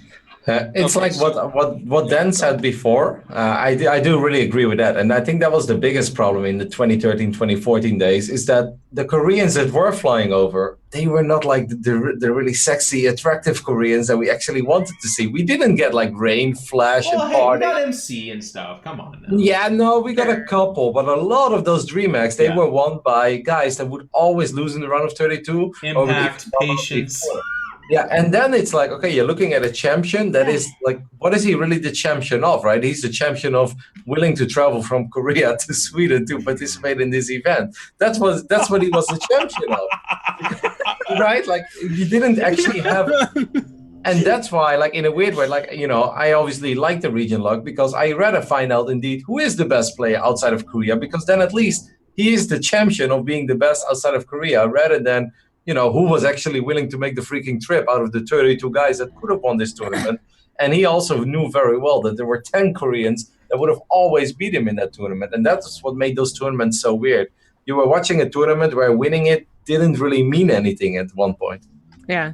So I'm going to come out here like and just admit, like, I was really against the region lock when it first was announced. I kind of like knew a little bit before, and I was just like, no, it's going to be terrible. Like, we're going to lose all of the fan favorites that did come to MLGs. And then there's also like a bunch of other, you know, people that not so much cared about, but still, like, you know, not being able to see the Axiom guys was like a, you know, really big deal to me. And now I can say, like, I think region lock is good. And a lot of the reason is that we do have a lot of like fun storylines. So on one hand, like, yes, we're not going to have as many. We're not gonna have like 25 Koreans literally come over and take up, you know, most of the 32 spots in WCSs. Like, that's correct if we take off region locking. I do think we lose out on a lot of like the bottom 50, like the bottom 16 storylines that are being built. Like, for instance, Namshar, right? Like, I think Namshar is one of those guys that's gonna really potentially explode next year and rise above. And if you bring in even 10 Koreans, 12 Koreans, then that is ultimately going to now be pushed back even lower. So they're not even getting cast anymore, right? Because like, it's like groups don't really get cast very much. So again, like, coming out of here, like, through like a Korean fangirl type place, like, I would love to be able to go to Montreal and see Zest. I fucking love it. But I also like seeing, as a commentator, as a fan in a different way, seeing these guys that I get to see in Challenger actually do well and push past the boundaries and those storylines. So like, we're still stuck at that, like, it's unfair, you know, and I agree, but that's where I think the greatest answer is, you know, if we could get more money into mixed events, so we see more mixed competition more often. Yeah, if you could just say it in all caps in the chat, Zombie, I think that would be good. Okay. More money! More money would solve all of our problems, guys. It's also like the problem as well, Jeff, with like removing the region lock is then again, like, you know, for us, we follow it all very closely and it all makes sense. But for the more casual Starcraft 2 viewer, they're probably like, so what the hell is happening, right? Because Blizzard in the past already changed the WCS event a couple of times, and now going full 180 again of everything we've done in the last 2 or 3 years by now. Like, that's also a little bit confusing, I think, for the viewers. So I'm not exactly sure if Blizzard would be very keen on doing that. But the TLDR is, with more money, we could obviously fix everything. We bring back Code A, we get a few more mixed events throughout the year, and everybody's happy. It's tough. Yeah. And here's the part that doesn't, by the way, I don't lose sleep at night because it's funny. There are some people who are just like, it's just not fair for the Koreans and it's just not good for them. We're talking about in the round of 16 this year, we had, what, 4 non-Korean, or not this last season, we had 4 in the round of 32, right? Is it 4 that qualified? Non-Koreans, yeah, especially in GSL, yes. What was the most we've ever had? Like 6, maybe, out of 32? 5, I think. Oh, 5? Oh, you mean like non-Koreans in GSL? Yeah. Yeah. All those old numbers, like maybe first season we had like 4 or something. That might have been the most because there was like a seeding process before. Okay. The last time someone actually qualified before Scarlet was like season 2 My or point, season 3 of GSL. which is defensive, and I wouldn't stand on this. I just think it's worth putting out there. The amount of non-Koreans that are going to Korea and stealing those poor Koreans' money, it's very, very little, and it's in the least paying out rounds. I'm not going to tell you that doesn't have an effect. I'm sure there are some Koreans that would have loved to have had that extra $2,000. Did any of them retire or quit or stop practicing because they didn't get it? I don't think so. And also, the irony here is, of course, the reverse argument where it's like, Koreans should be able to go everywhere, and the foreigners should just get good. If the Koreans got good, then maybe those non-Koreans wouldn't qualify for the GSL. And also, how good can a tournament be if no regrets qualifying multiple times? I'm just going to put that out there. But, Oh, you gotta I'm stick together. kidding! Come on! He actually was an amazing guest, by the way. He was fucking awesome. No, he's great.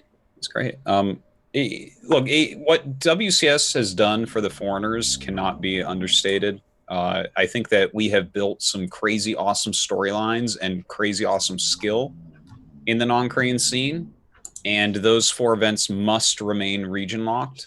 I do not think that the Koreans have a fair shake right now, for sure. I think that if you gave them like 2 more tournaments, 2 more big ones, like SSLs or something right now, I think that suddenly I would look at that and be like, oh, wow. Okay, so we have the All-Star event, we have Katowice and BlizzCon, the 2 big championship events, and then there's 4 WCSs, 5 open GSLs, and let's do some SSLs or something like that, right? And even those could be open, but I mean, if you have a tournament in Korea a little bit more than every other month, you have 7-8 tournaments in a year, I think it would go a really, really, really long way to making this feel like there's a bit more parity. And whatever tournament it is, it doesn't have to be SSL or something, it could be any number of things. But it feels to me like the regional lock must remain. We're on a very good path in StarCraft 2 right now, and that is reflected in the level of play, the quality of games that we're seeing, the ridiculous increase in viewership that we've been obtaining. There you go. Well, I like that. Thank you guys for having that talk, and for the viewers that are engaged in this conversation, we have a Discord with a general chat if you want to talk in there. There's a lot of people going back and forth, that kind of stuff. That's where the conversation can continue. But with that being said, we're going to move on to our third topic. We're going to talk about WCS Challenger Season 3. We'll just do this real quick. The groups were tweeted out by Esports Starcraft, which is the esports Twitter. Cobra's going to throw that up on screen right here. It is not announced until Fear Dragon announced it, because there literally is never an announcement about talent for these events. But Fear Dragon, myself, Salty Nathanius, and Miss Zombie Grub will be your commentators coming up this next weekend. And there's the groups. Your guys' thoughts. Roddy, Mr. Europe over here, what do you think? All right, so yeah, they got announced today. So let me take a good look at it. Group A: Snoot, Elaser, Stefano, Nemchar. Well, that's a fun one, Chef. I wish you good luck and fun with that. Is this Stefano's whole career at this point? He's just in groups of 4 Zergs? Yeah. It's so stupid. I mean, oh my god. Look at how many Zergs there are. It's a lot. Yeah. And you know what's kind of funny is he started a lot of this too. I bet if you roll back a lot of these Zergs, they're like, I want to thank Stefano for his Zerg versus Terran and Kronos play a couple years ago. It really inspired me. And he's like, yeah, well, you're costing me money now, you son of a bitch. Yeah. Oh, wow. So just to go back real quick to the European groups, they're actually very fun. I mean, that's obviously a group there. You have to be a Zerg fan. But Group B, I think, is very cool because you got Cerro and Utermo in one group. Obviously, Cerro is the overwhelming favorite, but Utermo is one of those few Europeans that every now and then takes a couple maps of him. Says he's favored. Favored again. I don't think he says that anymore, Jeff. No, I don't think he says that anymore. He said that once, and maybe that was a little bit of heat of the moment as well. But I'm also looking at Group D, by the way, of European Challenger. Nercho, Lambo, so one very old school, one somewhat old school top Zerg. And you've got Young Rainer and Clem. I mean, come on, the old guard versus the new guard. Even though Lambo's kind of in between, but like a little bit of all generations. So I think that's a very fun group as well. But especially Group B, Serral, Harstem, Utermal, Denver. That's the group that I get very excited over. Nothing gets me more excited than a couple of young guys just getting all, just wrangling it up, just fighting it out. It's a joke you can make. What am I even talking about? Anyways, Zombie, anything jump out here for you? What's up? I mean, you did a good job over the Europeans. I think, actually, like, despite all of the Zergs and how much you're going to be casting ZVZ, I think all of these guys are really fun. They all have their own storylines. And, yeah, watching the young, like, 16-year-olds is going to be really interesting. Yeah. But then there's, like, North America, right? Like, I got to, like, cast a qualifier for this. Switch it. Switch to the North Americans. But like, I know like there's not as many like amazing names. I think you look at like the Europe one, and it's like, well, every single one of these guys like has a story, like has been to the top 16 of WCS, and North America just doesn't really get that much credit. But they have some like really fun games, and I think that you do have a couple of guys that you can like talk stories about. I mean, you have some of the old guys coming back, Kane and Strea, whatever you pronounce his name. Like, used to play like these guys both played a long time ago, and Kane is actually really quite good. And then you do have some of the young guys who, while not as good or as prominent as Clemmer Rayner right now, like they are getting better and better. Like Future, and actually I think Future's like the biggest one probably that everyone's eyes are on. But seriously, Epic, I like all the Epic too. But I think Future is kind of like he's getting articles, interviews. I'm happy to see the guy Antis in WCS NA Challenger, actually. Because last time, do you remember, Jeff, when we were casting Challenger last season? I was talking to you about this guy, and I was like, do you guys know this Antis? And even Ravi didn't know that much about him. I'm like, I don't know what's up with this guy, but I think he's really good, guys. Like, I think the guy like 8-0'd me or something while I was playing NA ladder. I'm like, I play against a lot of good European Zergs as well, but this Antis dude seems really legit, and I know very little about him. So I'm actually excited to see him in Group A, and I really wonder how he's going to do. I guess he's definitely an underdog against Silky and Neep, especially Neep, of course, but even Silky is probably a little more established. But I'm looking forward to seeing him in action. Yeah, there's a couple million of my ladder points actually made up in these 4 groups here. It's interesting seeing Silky against Neeb again. Silky's the one that denied Neeb, actually beat him and knocked him out of the tournament for the North American Challengers. That's going to be an interesting grudge match. And Neeb he got dark like 4 times or whatever it was. So it kind of feels weird because it's like Dark has Neeb's number, and by the way, Dark's like top 3 Zerg on planet Earth. So it's weird, but in my mind, Neeb has a tough time against Zerg right now. We'll have to see. That whole group is Zerg. A couple of people on the stage for the first time, but Silky did okay. And then there's some other funny ones here too. Puck's been practicing a lot. Puck's really fun. Puck has been doing this thing on his stream where he has pro-brushed every single game from a new account, and he's at 6k MMR. And he actually just beat, I was watching last night, he beat Estrella in a PvP after pro-brushing. And the game went to like 30 minutes. It's really fun. With how many probes does he rush? Like all but 4, so 8. He walks them across the map, and then what he does is he drone drills into the mineral that like is in between, the 3.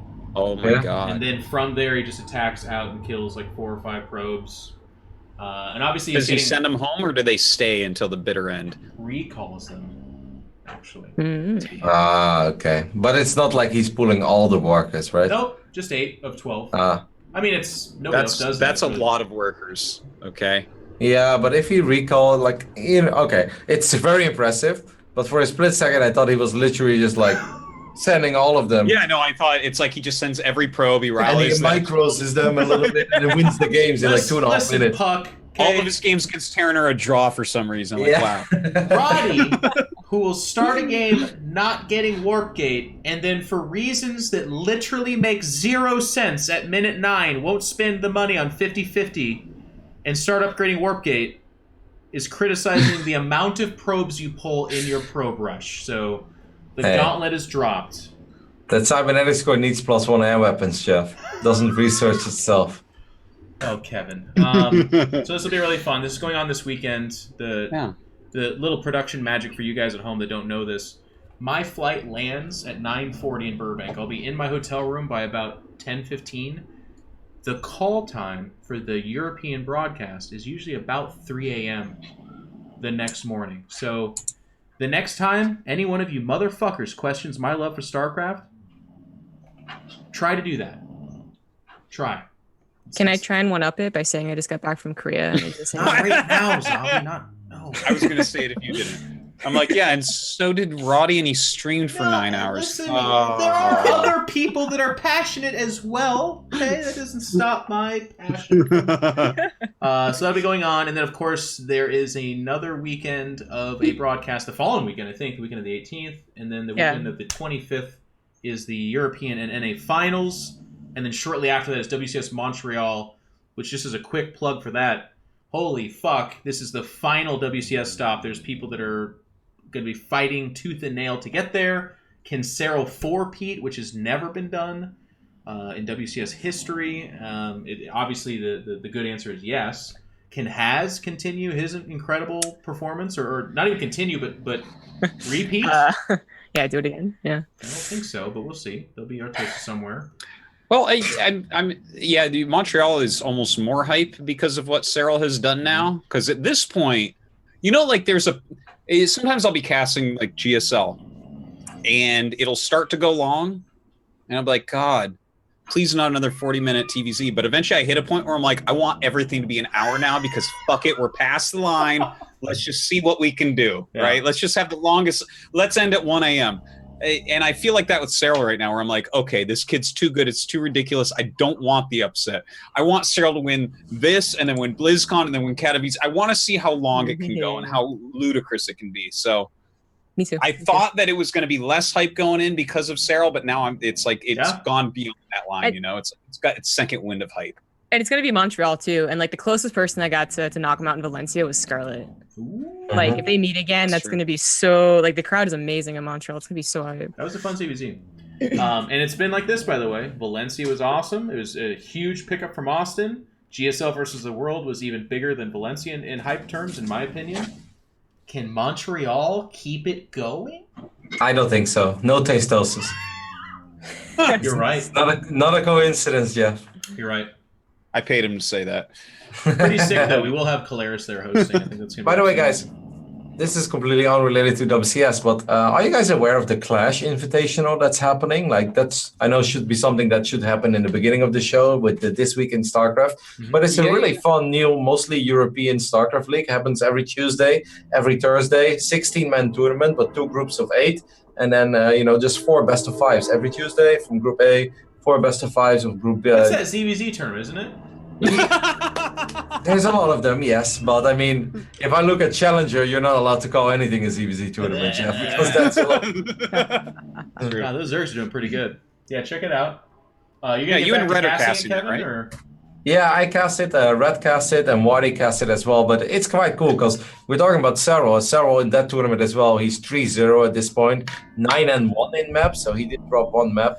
But yeah, if you can't get enough of Serral, look at that tournament. But some of the other good Europeans are in that one as well. It's a really fun tournament to follow. Okay. Yeah. And Kevin will be back to commentating. So that's it for WCS Challenger Season 3. Let's move on to GSL Round of 16 real quick here. GSL Round of 16. Okay. Got the groups up. So the group selection just occurred last night. And there's some pretty nutso groups here. Let me read them to you guys, because there's a group of death in here. I know. Okay. Oh, ask who it is. I want to see Zombie and Roddy. What's the group of death? Oh, yeah. Let me read the groups real quick for everyone listening. A lot of people listen only on audio. So, Group A: Maru, Neeb, Impact, Rainer. Group B: Dark, Gumiho, Rogue, Innovation. Group C: Zest, Lenok, Trap, Hero. Group D: Stats, Keen, TY, SOS. All right. And I mean, so I guys, look at this. Now listen, death. There is a group of death, but then there's also what Artosistv thinks is the group of death as a fucking edgelord. Look, no one's gonna disagree that it's Group B, Lenok and Trap being in the same group is insane. Okay. Is it Group B you're talking about? Yeah, Group B. Of course, it's Group B. Dan, is actually Group B you're talking about? Yeah, it has. I mean, All right. But when I saw these, I was like, oh man, Leenock Trap. Ooh, ooh, what a group. You're serious. But no, might all be. the groups are actually, they're all pretty crazy. And I think I actually look here, and there's one group that I look at, and I think is actually going to be the most fun group, which is Group D. Stats, Keen, TYSOS. That's some fun. Those are some fun matches there when you look Cool at that, TVT, right? Like, cool PvT, cool PvP. Yeah. Like any of those are exciting. Yeah. I think the least exciting would be Keen TVP, I guess. Actually, no, even that. I've been saying for Yeah, a while, yeah. I love his TVP. yeah. I'll see. So that's for me. I look at that as a really fun group, and obviously Group A with our two foreigners is really fun. But yeah, Group B, Dark Gumiho, Rogue Innovation. I didn't get to see the group selection yet, but I heard that Gumiho picked Rogue. Yes, it was that so right? funny. I actually, it's one of the first times that I He's pretty like, much get in here. Yeah, I watched the entire thing, and like Dark picking Gumio, you can get behind that. And then Dark's face was still kind of like chirpy, and then Gumio walks over to Rogue, and Dark is just like, "What the hell? What are you What's doing?" happening?" And then Rogue walks over to Innovation, and Dark just looks so pissed. He's like, "Man, these guys suck. What are they doing?" It was awesome, and it was really, really, really cool. And what also worth mentioning, if you missed the group selection, is that initially. TY was actually in Group A because Impact, I think, picked TY. So Maru picked Neep, Neep picked Impact, and the Impact picked TY. But Maru had the final say, so he could do the good old swapper rule. And then, like that, if you talk about things taking long, that took a very long time. They literally went down all 14 players. What do you think? Should Maru change it? And then it went back to Maru 7 times. But in the end, Maru swapped Rainer from Group D to Group A. But I don't hate that for the foreigners, though. I think both Rainer and Neep, I mean, Impact is very good, and I don't want to sleep on Impact because we always do that, and we definitely underrate him. But if you want to make it to the GSL round of 8, then Impact is the kind of Korean that you have to beat, right? Yeah, yeah. Just That's a like good point. one comment before we get into the discussion of the actual groups is that because that swap happens, TY had to forfeit a spot in like a very high-paying prize tournament. Oh, really? Scheduling doesn't work out anymore. Like TY forced to forfeit a spot in the offline portion of Masters Coliseum, and he worked really hard to get as far as he did in that. And because the last second swap happened, the schedule can't line up with him anymore. What I'm hearing is, had he been region locked out of Masters Coliseum, he never would have even had the money to win in the first place. Can we region lock more tournaments? Anybody? Online ones too. Yes. Yeah, online ones too. Firewall is what you have to call it online. It's not a region lock anymore. It's a firewall tournament. Yeah. Just want to slide that in because it kind of sucks for TUI. But I think his actually, I don't know. It's kind of a typical group too. I don't want to say TUI automatically gets out of that group because Nobody does. The groups overall are pretty hard to predict. Like, I mean, obviously, I just stare at it. And I'm like, well, Maru gets out of his group. You could put anything in there, and he'd be fine, except for 3 Serals. But that'd be horrifying. Normally, yeah, I know, right? 3 Serals and Maru. It's like Seral has 2 spots in the round of 8. But like that, normally the player that I look at, and I always just say this guy gets out no matter what, is Rogue, and I will probably continue to do that. But he looked pretty crappy against Innovation. Like I was actually talking with Roddy immediately. I'm like, he's playing like shit, man. He's just like Rogue isn't changing anything. He's just like doing the same build over and over and like when Innovation beat him, people are like, oh, this is going to be crazy. It's like, no, Seral's going to win against Innovation 100%, right? Because, I don't know, the way that Rogue played in GSL versus the World for me was not Rogue quality whatsoever. It seemed very below him. It didn't seem like he was playing smart at all. So I think he knows that, and that's probably why he picked Innovation. He's like, I'm going to get my revenge. You know, Mr. 2-2 timing push, I'm going to get you, but I don't know. Basically, story about how my heart is. Or he's just saving himself for BlizzCon. He's like, you guys can fight over the small tournament. As long as I'll win BlizzCon and Katowice, I'll make more money than any of you chumps. So it's all good. You say he's practicing for BlizzCon? Is that what you're saying? Yeah. No, he's taking a break for BlizzCon. Oh, wow. BlizzCon 2020. Come on. Well, that's GSL. We got some really exciting stuff there. As you can see in that picture, it starts August 15th, so it's a week from now with that Wednesday broadcast. Well, Wednesday for us I'm not even going to never mind. It's just, look at the fucking time there. Everyone's just everywhere. It's so funny. We actually, oh my god, that's gonna be awesome. All those groups are exciting. I actually was sad seeing the two non-Koreans together, but after hearing you guys talk, I'm like, you know what? If one of those guys can beat Impact to get out, and we're in the round of 8, that's fucking hype as shit. I'm really excited about that. Yeah. And then it's just a best of 5 single match, right? Bracket. Yep. Ooh, baby, imagine Rainer. And you're not against Morrow because he was in your group, so it's like even more legit, you know.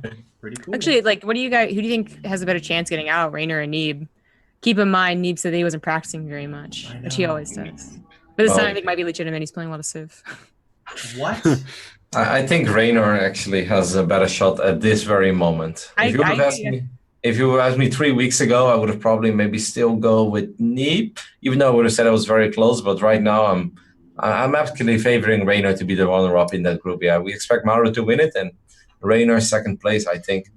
That'd be cool. I think Raynor's my long-term pick. Like in another year or two, I'll be picking him for everything. But Impact is a pretty aggressive, sharp Zerg. And I look at that, I'm like, yeah, I think Neeb is my pick. Do you remember when No Regret qualified for GSL Codes? I do. Yeah. Who did he beat to get there? Tell me it's Impact. Twice. No Regret's the sharpest aggressive Zerg in the whole world. That's true. My problem is, like, there's, like, you know, karma and, you know, these things that aren't really real. But I'll tell you what, one of the weirdest fucking gross draws in the round of 16 for a non-Korean is literally Impact, where if everyone in the chat, and this is my favorite moment, close your eyes and picture the face of Impact right now. None of you motherfuckers can do it. Nobody. And that's exactly the guy that beats. Okay, Zombie, yeah, you can. He has such a particular looking face. Like, where have we seen him? He has big round glasses that are too big big for his him. You're gonna be like, summer 2015 DreamHack, of course. Katowice, he was. I mean, he was one of the like more well done documentaries for esports, so that's where I seen him. Documentary and esports? Did you name a more famous duo? Hang on. No, but Jeff, to be honest, when I was watching the group selection today, I'm like, he is. Who's that? Oh, okay, that's Impact. To be honest, like, it was a while since I saw his face. On his fucking picture is his Axiom jersey, which stopped being a team 3 or 4 years ago. Guys, I'm not actually making this up. I don't have a grind or some like mean thing about Impact. My point is, if that was like zest or innovation, that's the player that like Raynor rises up and beats. Impact? I've seen this before. I'm like the Man in Black in the Dark Tower series. This motherfucker is just going to calmly destroy Raynor. And they're going to be like, Raynor is very good. And then they're going to be like, Impact, what did you think of that match? And he'll be like, can I go back to laddering? And they'll be like, yeah, go over there and go ladder. And he's like, you know, like walk off. That's it. That's how it happens. Raynor is very good. Raynor is our mini Cero. He's not Cero yet, but he's our little mini Cero. I think he can do it and advance from that group. I'd love it. That'd make me very, very happy and excited. Great. All right, that's GSL. Check it out. Now, let's do a 2-minute commercial break and talk about Brood War real quick. Dan, tell us about the KSL. Oh, okay. So KSL, the first couple people have advanced to the next round, and the first couple people got eliminated, right? So no big surprise. Rain and Snow, the finalists of the last ASL, have advanced in first place in their groups. It's really kind of funny rather to see in Brood War how good you are is exactly how good you are, right? And like there are upsets for sure, but like to see Rain go 2-0, 6-2 in maps, and Snow, the runner-up of ASL, 2-0, 6-1 in maps, and just like immediately bash out of their groups is pretty sick. Also, KSL tonight, tomorrow night, Jaedong plays. He's on the brink of elimination. So I hope everyone tunes in tonight to that. He's playing against Shuttle, who is one of the best Protoss vs. Zerg players, and that's going to be an insane match. This tonight, you said? That is tonight. How many hours? 7. Now? So it's about 7.5 hours from right now. Okay, so that is just about 2:30 a.m. for me. I'm sure Roddy and Zombie Grub are both going to be awake. Okay, yeah, well, they're not sleeping ever again. Zombie's actually ascended. You'll notice he disappeared. /Starcraft. Sorry, I interrupted you. It's on She Starcraft. actually disappeared. I just muted myself because I didn't want to distract you guys with my shit posting. But I saw it, Kevin. You did good. So check it out. I will do my best to stay up and watch that because a PvZ sounds fun. Because every time I've played StarCraft Remastered right now, I can feel a little bit of the Nathanius come out of me with the Protosses. I'm like, oh my god. There's a couple of Zealots. I'm like, throw Lings at it. Turn back. They're all dead, and 6 drones are gone, and a hatch died. And I'm like, ah! And the Protoss is over there like, the worst for me, though, that still happens in Brood War that breaks my StarCraft 2 mind, is I'll like attack the Protoss. They'll build 600 cannons, and then I'll like scout their main, and they're not mining gas. There's no cybernetics core, and I'm like, well, I win. And then 2 minutes later, 6 Corsairs kill all my overlords, and I die. And I'm like, this is the stupidest fucking game I've ever played in my life. I'm gonna queue up for another one. I keep playing, but anyways, check it out. The Tastosis will be commentating that. So for all of you guys asking for Tasteless to be on this show, we can't do it. We don't have the budget for it, but he is commentating some Brood War tonight. So if you want, you can be in that chat, and he will absolutely not know that you exist whatsoever. But you can that's the closest you can get. So I recommend it. That's it for our topics. Thank you, everyone. We're going to move into, again, my favorite portion of the show, and Zombie, Kevin, are you guys good to be here for this? We'll keep it short, or you guys good? Yeah. I love these questions. Bring all of them on. Zombie, let's do it. No, Kevin, stop. That's fine. We're going to go for 2 hours more. Nice. No. All the general questions as well, not just like the private Patreon. Nice. I swear, if you ask me a single question about being a hot dog and eating myself, I'm fucking done. Kevin, that's the best. Yeah, it's the best answer we've ever had, actually. I actually, like, people in my chat were talking about it days after. They're like, well, that's a good question. I mean, is it a sentient hot dog? Anyways, so Cobra, I'm going to take over, and I will pilot this. Let me clear away a lot of Cobra's notes as he's, like, cringing. He's like, no, don't touch that. Oh, it's not over here. Hang on. Cobra, what'd you do with my Discord? Oh, there it is. Okay. So this is my favorite part of this favorite part. If you have questions for us at any time, we have a questions only for host channel in our Discord, and then we have a priority segment for our Patreons. We will ask and read whatever our patrons write in there, and I'll tell you what, there's some goddamn gems every time. It's not true for questions in the other one. We'll read a couple of those, but usually by the time we're done with the Patreon ones, we're a little bit tired, so we only ask the good questions in the other one. Hang on a second. You froze all the video by minimizing Zoom. One second. Oh, okay, I froze the video, guys. My bad. 1 second. This is a ramshackle production. Oh, thank God. No one has a really awkward-looking face. Besides Dan. Yeah. Well, it's not the greatest. It goes back to that same old thing where people are like, that's a bad picture, and you're like, that's how I look. This is what I look like, guys. Yeah. Dan doesn't even have that like embarrassing feeling. He's just like, well, that's what you got, guys. So. I don't. My time for embarrassment is come and gone. I'm no longer in high school. I have 3 children.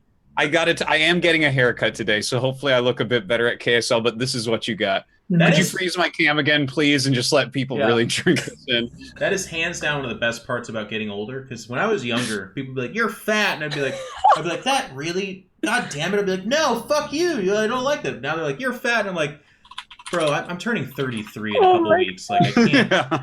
If you think I'm fat or whatever, that's fine. I really like lasagna. What's up? What? Do we go from like bottom to top when we do the Patreon? Top to bottom, it's best we can find. Why? You got a good one? Oh, you should do the first one that pops up when you go over there. Ooh, you got me curious. Oh, is it the Fear Dragon one? Oh, it's the Fear Dragon one. Okay, we'll get to it. We're gonna end with that. Today is the 8th, so I think I will ask. Has anyone seen my pants last time? So we're good there. I think it's from Shampoo. Has anyone seen my pants? Yes. That's what you missed, Dan. That's what you missed this treasure. Yeah. Shampoo MacTavish asks, "Hey guys, oh boy, do you think we'll ever see a high-level StarCraft 2 pro playing as random? We've had a few pro players in the past playing as random, such as TLO and Guinea Pig, but aside from a few streamers, I don't know of anyone using random in pro tournaments these days. Has it simply become too hard for random players having to learn all 3 races to keep up with the best StarCraft 2 players, seeing as the skill ceiling has risen a lot since when Guinea Pig was a GSL random player? Or is it conceivable that we will see a pro random player, perhaps utilizing the slight advantage one gets from having one's races be secret to the other player at the start of the game?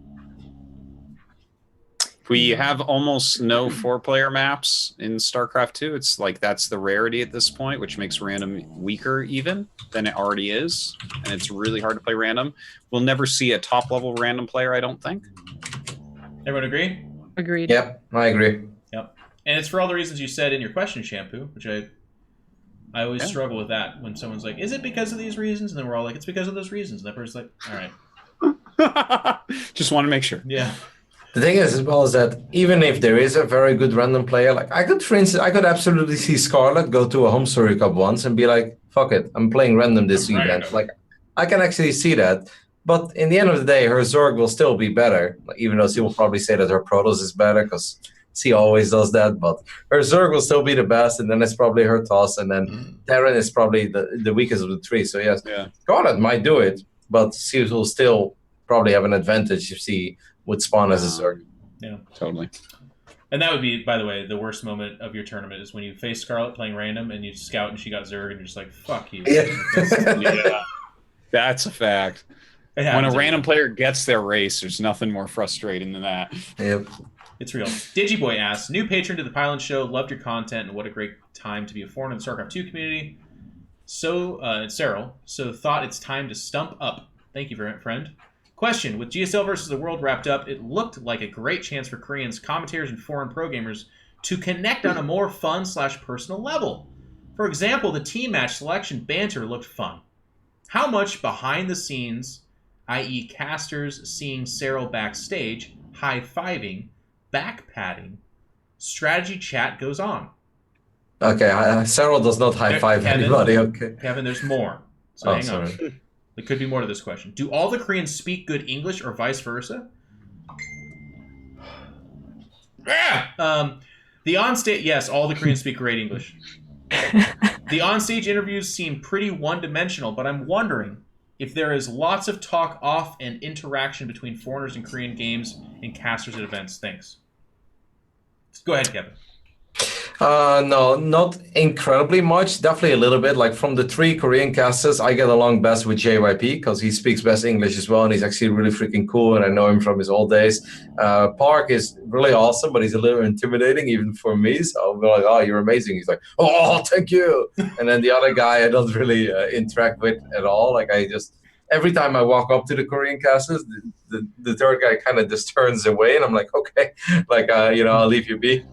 When it comes to the Korean pro gamers, I think some of them have close connections with the foreigners. Like Special is obviously very close with, in general, the Korean Terrans. But no, it wasn't like, for instance, the last night. It's not like the Koreans all came out in full force or something. And no, there wasn't too much high-fiving all around for as far as I could say.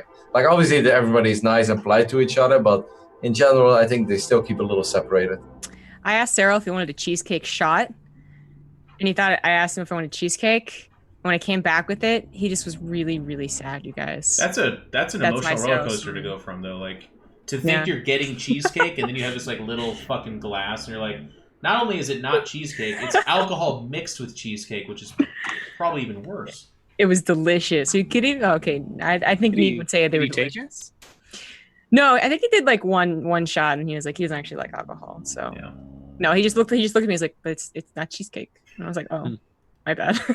I had half a shot of vodka with Cyril at the after party after he won, so I take that as a victory. I mean, half a shot, guys. That's good. There you go. Yeah. Half a shot. Yeah. But I mean, as far as with the regular GSL crew and stuff, a few of the Koreans speak decent English. We try not to really bother anyone, even if it's a non-Korean pro. Like, I mean, I'm pretty friendly with some of them. Like if Sort of or Zanster or Special or Need come down, I try to talk just a little bit, but I don't want to over bother them. Yeah. Generally don't really talk any strategy. They don't need to hear what I have to say. Like if you're changing what you're going to do based on what Artosis is saying to you right before you play your match, you're not going to have a good time. Right. So generally not too worth it. I've talked with, I guess Special I talked to a little bit more about that type of thing just because I've known him a long time, but everyone's friendly, like Kevin said, but everyone's just kind of there doing their job. Mm-hmm. Steve Gazzola asks, question for Artosis. Does Africa plan on selling their GSL jackets or those Team Maro and Team Serral jackets? I would love to buy them. Thanks for the great show. Okay. I mean, I don't know all of their plans. They are trying to sell more stuff. They realize that people really do want to have stuff. So I think that they're going to try, but I can't guarantee. I'm not like in the office and meetings behind the scenes talking about that type of stuff. Well, it's funny you should say that, Dan, because it turns out I am in those offices. I am in those meetings, and I have the answer. Oh yeah, Steve I could have sworn Gazzola. I saw you there.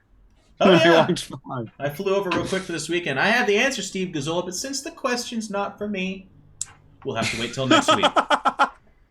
Holmes1112 asks, how did Korea react to Foreigner winning a big tournament on Korean soil?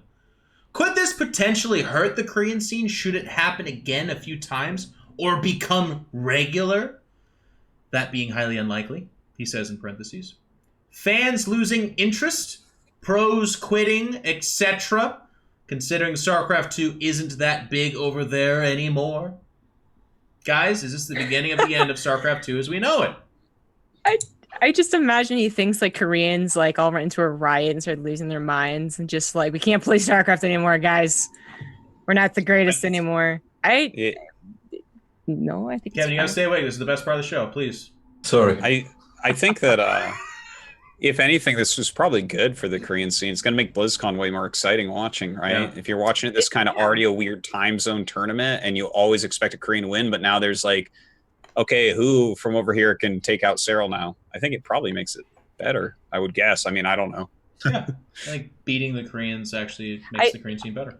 Yeah, why would fans lose interest? Like, I feel like his intention was the whole, like, what we were talking about with the region locking thing. Like, oh, if the foreigners keep winning, then they can't make as much money. And then is it bad? And it's like, okay, maybe. But, like, the way you wrote it, man, it just makes the money at the top, that's not what you're worried about. The players at the very top that have all won right around $500,000. I don't think that them winning 20,000 less is what we need to worry about. It's this weird thing where it's like, yeah, Serral took 30 grand out of the prize pool, and it's like, yeah, okay, Stats isn't gonna not eat because of that. Are they quitting because they're not like, over there anymore? Like, if anything, it's getting bigger. I really literally after the show, Stats 24-hour stream, and we all look at those. Oh, thank you for the 100 bits. I can have dinner tonight. Oh my god. Good question. FootCU1 asks, love the show. Happy to now be a Patreon supporter. Question. Imagine a world where Neeb wins GSL Season 3. Do you think the debate for greatest foreigner ever switches back heavily in his favor? If not, how does he reclaim that title? Neeb winning GSL, is he the best foreigner? I mean, I guess we have to see the road and stuff, but I think GSL is a harder tournament to win than GSL. Absolutely. Sure. Yeah, so, but I mean, like, you can't really say that Neeb would immediately be the best foreigner ever after he's been like kind of crushed by Serral in the last 7 months, right? Like, I feel like the title goes for more than just a single achievement. Like, we don't talk about Serral right now being arguably the greatest foreigner of all time just because of this victory. This obviously really contributed to it, but it's his dominance for this entire year pretty much. And even in the other tournaments when, he had like 2 big defeats this year pretty much, right? Or maybe in nation-wise you can count the best of ones, but it's more, I don't know.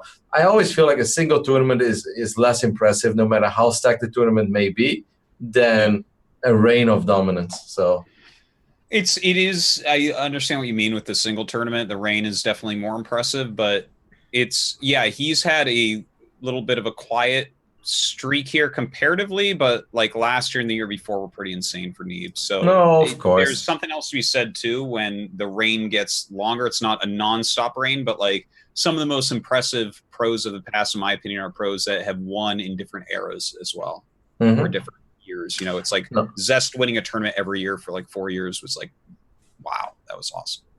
I think winning the GSL maybe doesn't make him. I agree with everything Roddy said in particular. But I think it does supplant the greatest non-Korean achievement. I think if you win a full Yeah, GSL season, that I agree with. that is never to have been done. That makes sense. That is way bigger than this one tournament. And then to win BlizzCon, that's interesting because then you do have to look at the path in terms of like prestige. BlizzCon is still held up on a pedestal. GSL is way, way, way up there, and it is the hardest tournament in the world. But winning BlizzCon is this like weird sacred thing where even the Koreans, I feel like, dial it up even further, even though that's not in their wheelhouse. Like the preparedness of GSL, the final few rounds where you have a week to prepare for a best of 5. That is the final boss of GSL. Yeah. That's why non-Koreans can't get past that. That is where Koreans are way better than non-Koreans traditionally. But BlizzCon is still $100,000 first place. You know, they used to give a sword, guys. They used to give you a fucking sword. It's true. That's it. I don't know. Why'd they take the sword Genius away? got a ring, right? That sucks. Yeah. Oh, I remember Genius. That was fun. Anyways, good question. Max asks, I've been playing multiple instruments for 13 years now, since I was 9. That makes him 22. I just did that math in my head. And feel like that, yeah, well, that's what you get with this. And feel like that shaped the way I approach things. I want to learn tremendously. Like grinding every day. He says that. Improving step by step and always looking for flaws in my technique. He's a big grinder, this one. Would you agree that the sports / hobbies / interests we pursue in our childhood have a lasting effect on our mindset? And did you also experience something like this? Used to be a big grinder myself. Still am. Yeah. That's all I got. I mean, without the whole like flowery part of like his, a little bit of his life story there, I kind of like the question because it is something that I think we talked about before. Where like, like a lot of people attribute to their general success because if they're playing Starcraft or any video game actually, but because this video game taught them X, Y, Z. I'm pretty sure Artosistv has talked about that in like multiple documentaries about how he just like the public speaking thing. He got better at that, and then people will like, they'll actually like be able to schedule and organize in ways that they never would have otherwise being a typical teenager or something like that. So, I mean, yes, I think that's it definitely affects your mindset. Thank you, Zombie, for the real response. Yeah. The thing is, I couldn't even really listen to the question because of the way you kept saying the word grinder. Like, you do this, Jeff. In Control is this great, like, it's like a super villain power where you can put any question as well-meaning and as potentially thoughtful as it, as any could be, and it makes it sound like it's a child. Like like a child just. I don't even know what the question was in the end because all I heard was the emphasis on the word grinder and Jeff saying that he's a real grinder for 5 times. I'm sorry. Like, I have a normal mind, I swear, but then when somebody like a sequence like hits a certain thing, my mind goes whomp, like just right down on it. It's that he said like grinding every day, and I'm just like I can't help. I know what he meant, but to me that's like Demi Moore in striptease. Like that's just like every day I was out there. Sorry. Thank you for the question. He's asked a few, by the way, and I do appreciate it. And go ahead, Dan. Go ahead. I want to just talk real quick on it. It's like a really good question, and definitely agree that it has effects. And the way I can see the way that he's written this, like in the parentheses, grinding every day, improving step by step, always looking for flaws in my technique. That has a lot to do with like deliberate practice and things like this. So I think someone that comes in from a background like that. Robbie. Someone that comes in from a background like that is probably going to learn in a very effective way when he moves on to anything else. So it's same as Dan for me. We've given a speech a few times, but my childhood game is Brood War, so like it is completely instilled in me that if I do something wrong, it is absolutely my fault and I can do better. Because in Brood War, we were not afforded the luxury of what StarCraft 2 players were raised up with, which is like you could blame balance, or you could be like, I don't like this map pool, or that guy's. There's all these like things that you could throw out. All day grinding. But for us in Brood War, the game was not getting patched. The map pool was what it was. The Koreans played on it, so why the fuck aren't you? And any kind of like the reason you lost, Brood War pulled your face back and like crammed its fist down your throat and was like, "You're terrible" the whole time. Like it's like you're fucking bad. So you never. There were people, by the way, and they were special, Greg, who would be able to like look at the game and be like, "Fucking stupid tanks," and you'd be like, "Oh, is it the tanks? Was it the tanks?" Anyway, so that was a good life lesson for me. That's Artosis on the keyboard, by the way. Kevin's a really good guest, and Artosis is a fill in the blank. Is that me? Like, no, it's not. Yeah. When you type, it sounds like 7 squirrels tap dancing. That really wasn't me. I don't know if you're. It was me. you I'm serious? sorry. It was Roddy. It was Roddy. It was Son of a bitch! You forgot Wow. to mute. Yeah. I'm glad I didn't really lean into that, right? I'm like, I you're a thought it was horrible me, human. and that's why you're. Hold on, I gotta. Sorry, guys. That was a. Self. Jeff is. I mean, that just doesn't sound like anything compared to Roddy. All right. He actually wrote that in the questions. MLTY asks, "What's the best unit and why?" Best unit, you guys, real quick. Zerglings. Zerglings, Marine. High skill cap. Marine, And their dogs. Zealots. You're gonna say? No. Still the Defiler.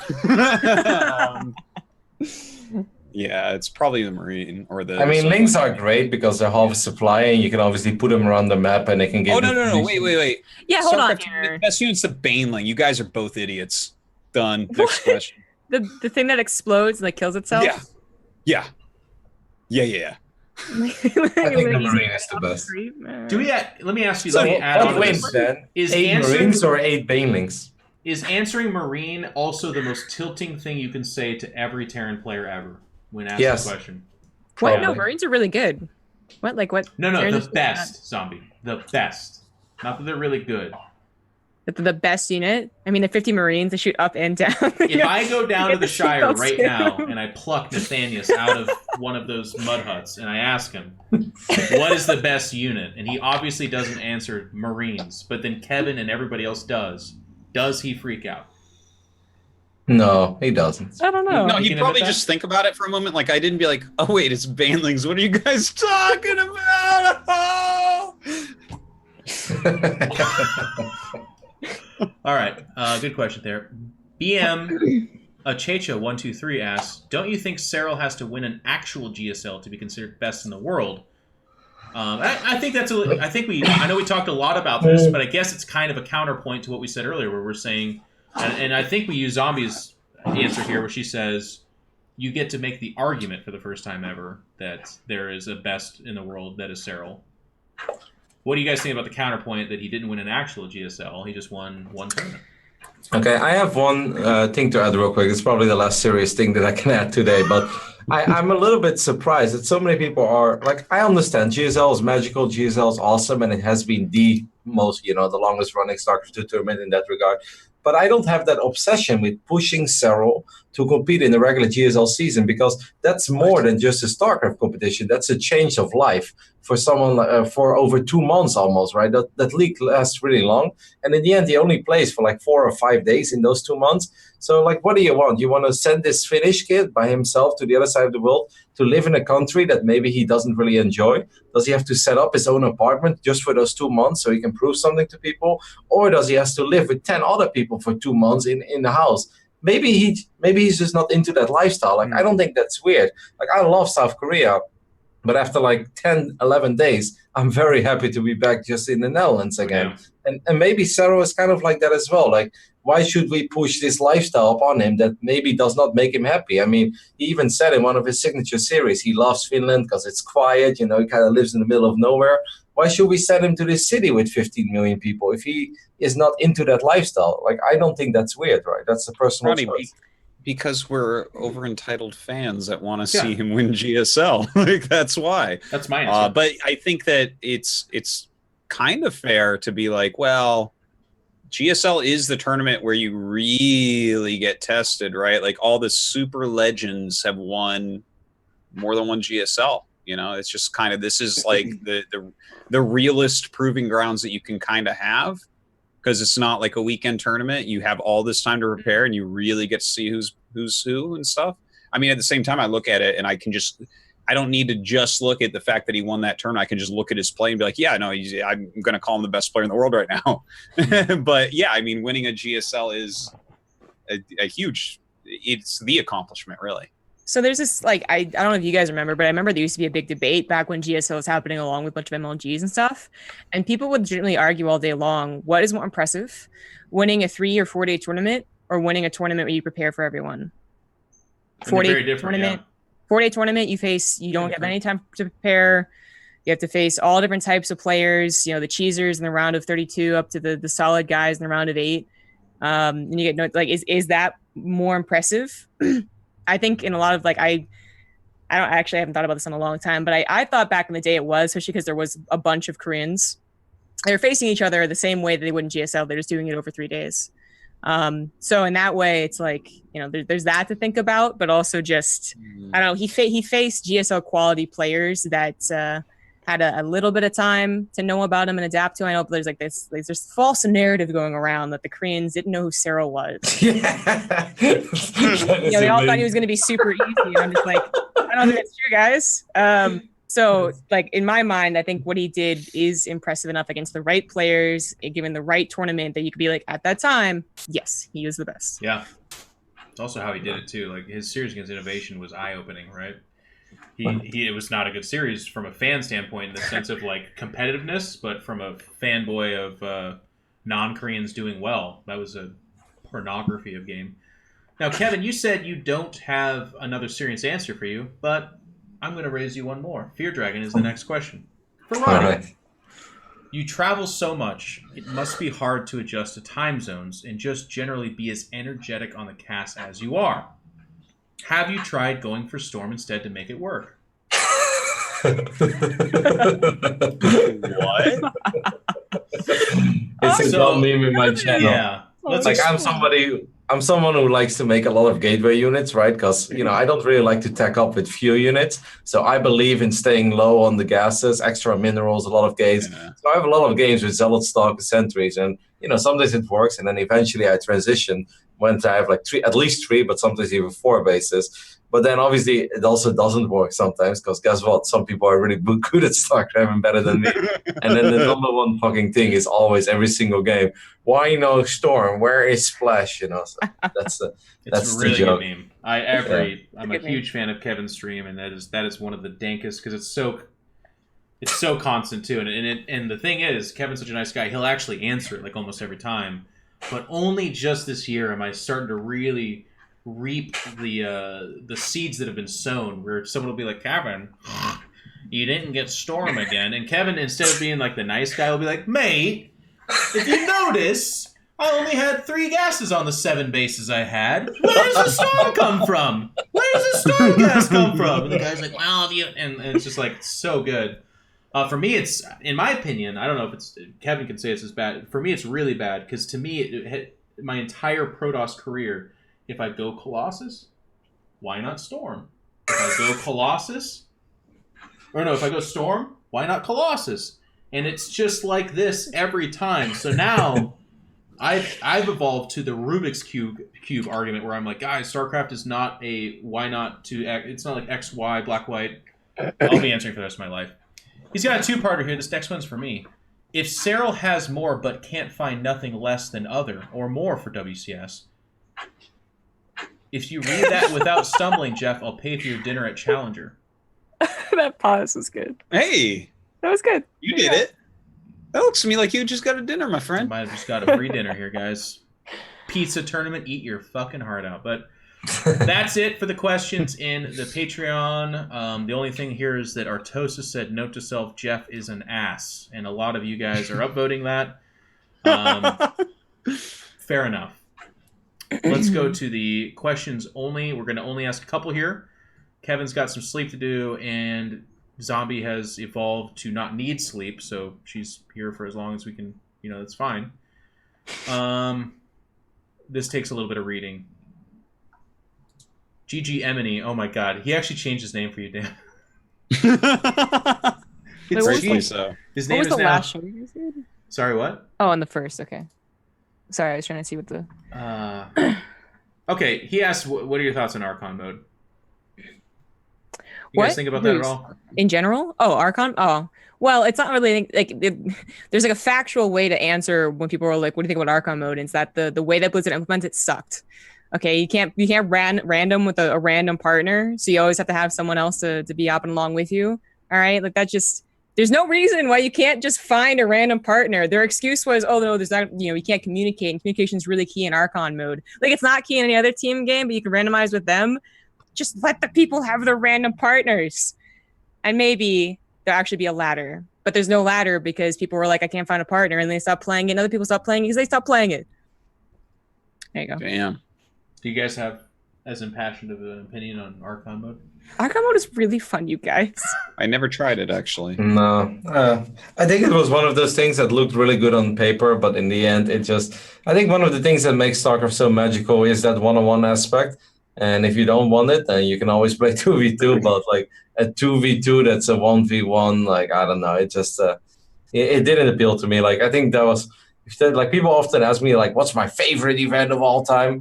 I don't know what my favorite event of all time was, but one of the ones that was definitely not my favorite one was the Archon tournament of Red Bull in. Yeah. I mean, don't make tournaments off. So, okay, it's a funny thing, right? Where you can legitimately see this. Like, you don't have to be an insider, caster, whatever, where you can literally see that Blizzard thought Archon mode was like the golden cup, right? They're like, this is going to be amazing. Like, what is awesome is Archon mode. Was it fun? Yes, I really loved it. But was it comparable to co-op, which did end up being this like fountain of money? No, it's not. No, co-op is obviously going to be what people wanted to play for casuals. That you could buy skins, you could buy the announcers, like that was so much more obvious. But you could see that Blizzard was like, oh, whoops-a-daisy. Okay, never mind. Fuck Archon mode. So I like the idea of them saying whoops-a-daisy. Soonus asks, and this is the third time they've asked this, so guys, please take this serious. Hi guys, I was watching GSL recently and saw that the Korean casters still do a 3-person cast. Why are the Korean GSL casters so fond of the style? What are advantages/disadvantages? Could this be implemented for WCS? I realize that having 3 casters for every match probably isn't worth it, but just for the finals it might work. I assume everybody wants to cast the finals. Dan. And it might work. Oops, I already read that. Tastosis gets the job for obvious reasons. With 3 casters, one more... Yeah, thanks a lot, Soonus. You son of a bitch. With 3 casters, one more person would get the opportunity not only to cast a finals, but also work alongside the glorious casting Archon. I feel like you're making me give Dan a hand job right now. Also, best of 7 can be quite drawn out, and 3 people could balance the workload better, seeing as Artosis is constantly complaining about how hard his dream job actually is. Oh my god! Did he say that? It was a hand job, but then I broke your dick in my hand. I was like, crack! P.S. Constantly complaining. Who are these people? I, for one, would have people asked about commentating, and I mentioned that I use a lot of energy to commentate and put in a lot of effort. They're like, "You're always complaining." I'm like, Jesus, he's whining again. I prefaced that with saying how lucky I am to have such a great job. Oh my god! I, for one, would have. Now I wonder if I read that in the wrong tone. If the whole thing's passive aggressive. Well, he put like a little like like tongue face. He stuck his tongue out. So obviously he thought you guys were friends, despite you not knowing him at all. Kevin, you're European. I read this as European. Is that correct? Do you sense European here? No. I think he's a fan. Okay. I think well, if we're gonna take aside the whole slight at Artosis there, it's kind of like I feel like there's this base idea that we have to kind of tackle first before we even tackle that you have 3 people, and plus like it has been done at a BlizzCon finals, by the way. You should watch it and see if you liked it. But where they automatically, like, a lot of people automatically think the Korean casters are much better because that was kind of the stereotype. And while they're very, very good, they assume that if you just picked up Korean commentary and put it into Artosis and Tasteless, that it would somehow be the greatest possible commentary possible. And I'm just like, it's not true. Korean commentator styles get a lot of grief. The third commentator often doesn't do very much at all except host. They maybe ask a question or throw to a break or something like that. But it's not like it adds deeper levels the more people you add onto a cast. So a 7-person cast is not the greatest thing in the world type thing. So we actually had this too, by the way. People it's funny whenever people talk about this, they actually forget that we have done this. Yeah. At a BlizzCon finals, it was Apollo Day 9. Apollo and Day 9 both have done it. with Tasteless. That's I thought, true, yeah, it was Tasteless Day 9 and whatever. But yeah. And it was not a better cast. And whatever. Yeah, me. Whoever else was there, I don't know. Some I don't know. guy I that can't constantly remember. complains about his Some idiot. He barely spoke. Yeah, I mean, it's such a different style, and you can't just put someone in. It's incredibly difficult. I know I'm complaining, but to cast with 3 people because you'll run over each other a lot.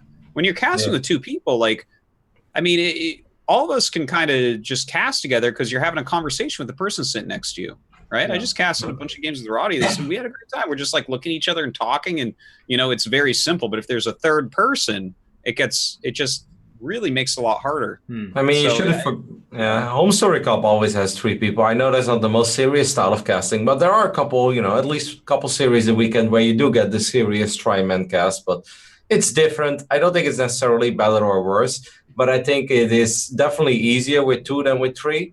And then I also think that to make 3 good, you're gonna have to use the same 3 guys quite often. Yeah. I thought back then BlizzCon was really silly, where it was literally never done before, and then it's like, all right, for the grand finals, here you go, 3-man cast. It's like, that's a very weird moment to implement this. This is something that you probably want to practice in a round of 32 or something. Yeah, and that's kind of funny. It brings back to the whole idea of weekend cast versus GSL casts. The same 3 casts as GSL very rarely get moved around, but obviously you're not going to have the same 6 or 9 guys all doing the same trio casts every time in a weekend event. That'd be really weird.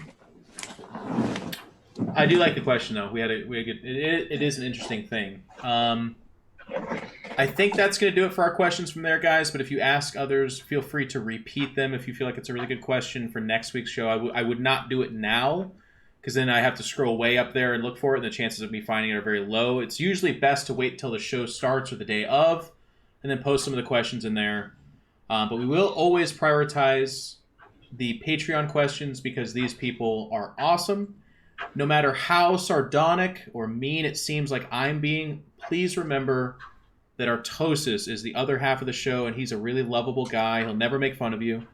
Okay? He just whines about commentating. That's all he does. So it's like, it's just totally fine. So thank you guys very much. I want to give a gigantic shout out to a bunch of people here. First, we're going to start with those Patreons. These are the people that do pump the lifeblood into the show. We would not be doing this if it was not for these people. If you want to join this group and help us, that would be awesome. I kind of want to, unofficially, I haven't even asked Dan this, but I think this is like around what we're talking about. If we can get to about $2,000 for the Patreon, I would love to start paying our guests at that point in time. And slide $100 bills over towards Rotterdam and Zombie and stuff like that. Right here? Not yet. Oh. We have to get about $500 off. So if you guys can join in there and get these guys paid, because the honest answer too is if you thought Stats, isn't eating when he loses $30,000, imagine Rotterdam and Zombie without $100 more in their pocket. I mean, we did go to the casino last night in Korea. That's right. And you saw a picture of Zombie's cat. She's got other mouths to feed as well. There's a whole family there. That was just one part of her table. Who knows how many animals she's got under that table. So it's, help us out. Keep growing it. And if the content is something you guys love and support, then please do consider that. But I want to give some shout outs to our awesome guests. We were joking at the beginning, but it is actually true. Kevin, Jess, thank you guys so much. It was a tall ask to ask you guys to come on and do a long and talkative show after your travel. Thank you so much. Before I turn it over to their shout-outs, I do want to say make sure and follow their channels. Zombie is doing a lot more streaming, and Roddy is Mr. Streamer at Rotterdam08. Zombie, you're on Zombie Grub, right? That's your channel? Yep. Okay. So please do that. Follow them. They're streaming a lot of games. You can also gift subs to communities now, by the way. If any of you oil tycoons are in the chat right now and you want to buy $1,000 of 200 subs to Rotterdam's channel, you can do that now. Or Zombie Group, you guys can do that. But Kevin, thank you so much for coming in. This is you're a multi-guest at this point in time. People love having you on. And what are you doing next? Are you going to be casting? Where can people find you? It's very nice to be home again. The only thing that I'll be casting is the Clash Invitational. So once again, check it out, twitch.tv/Clash. It's like Q-Lash, but Clash _ENG, and I'll be casting that tomorrow with Wardy at 6 p.m. Central European time, which is noon Eastern, 9 a.m. Pacific time. That happens every Tuesday, every Thursday. It's really fun, so check that out. Other than that, I'll be streaming a lot of Starcraft. Tomorrow, I'll also be dressed as Santa Claus because I'm going to start leathering on my actual account again for the first time in 12 days. So that's a good old 400 MMR donation in a couple hours. So if you're from Europe, make sure to get a piece of that. It's going to be very easy. But do me a favor, too. If you beat Kevin, make sure and pop into his chat right after that and just say things like, hey, good game. Thanks for the MMR. Thanks for the MMR. It's nice to see you. You guys want to see how it's done? Come check out my Twitch channel that's live right now with 3 viewers. Yeah, that happens. No, anyway, so that's it. Mostly just streaming twitch.tv/rodm08, almost always Starcraft, like 98% of the time. Just on Wednesday evenings, I do a little bit of Warcraft. And other than that, yeah, I'm casting the Clash tomorrow, so that's going to be really fun. Clash _ENG. That's it. You've got Instagram. He's got Instagram at Rotterdam08 as well. Yeah, I did a little Q&A there the other day, and I gave you love, Jeff. I tried to look it up. I couldn't see it. No. You missed it. Eternal love, missed. No, thank you. I'll snag it out of the the air. Oh, and last but not least, my final words for today. # keep grinding. Always grinding, man. All day grinding. Zombie Grub, thank you very much for coming on. Also, someone that just got done traveling a hell of a long ways. What are you up to? What can people check you out? You can follow me on Twitter at CG Gaming, Twitch and YouTube, Zombie Grub. Getting back to more normal streaming, but I am casting Challenger this weekend and the next. So obviously that's going to take some away, but I do like 70% Starcraft. I'm not, I'm 70% Passion, their audience. And other stuff is like Final Fantasy. Tactics is what I'm started just recently. So I'm hoping to get back into that, lose all the weight that I gained in Korea, eating a bunch of food, that type of stuff, and continuing on YouTube with like build order tutorials and co-op mutation stuff and all that good stuff. And if you want to check out cats and food, then you can look at my Instagram, which is @zombiegrub_SC. Mostly cats though. I actually think I need to follow your Instagram. Dan, you've got KSL tonight in about 6 hours or so. But what else is Mr. Stemkowski up to? What are you doing? Oh. Yeah. Well, GSL's back next week, and I have KSL and the Pylon Show, and that's. Oh yeah, I've been actually streaming as well. I just keep doing it. It's been over a year now. I have some subs that have been there for 12 months. Isn't that crazy? Hey. Holy crap! But I'm always quitting things, aren't I, Jeff? Always quitting. I'm always quitting things, aren't I? Oh my god! I haven't even said that in forever. Listen. I just set up these things, these lazy narratives, and then I just kind of let them take on a life of their own. That's true. It was truly about you. Yeah, that's about it. I'll be on KSL tonight and tomorrow night, and I'll be streaming tomorrow morning, and 4 days a week plus Pylon Show. Oh yeah, and this weekend is Tasteless's birthday, so everyone. 34, by the way. 34. You know what's funny is a lot of people think that Day 9 is the older brother, but it's actually Tasteless. Not a lot of people. Yeah, it's Tasteless is the older brother. That's right. He was the first out of the womb. Why do you think people think Day 9's the oldest? Maybe because he's taller, is my idea. That's good. That's a good one. Yeah. But actually, I'm taller than my older brother. Roddy is. Wait a minute, Roddy, are you the oldest, or is your brother older? No, my brother is older and definitely taller. Okay, well, I was going to find this sick pattern and be like, my God, has no one noticed this? My brother's bigger than me. The second-born child's always the tallest? My brother's taller and bigger than me, and I'm like 6 years older than him.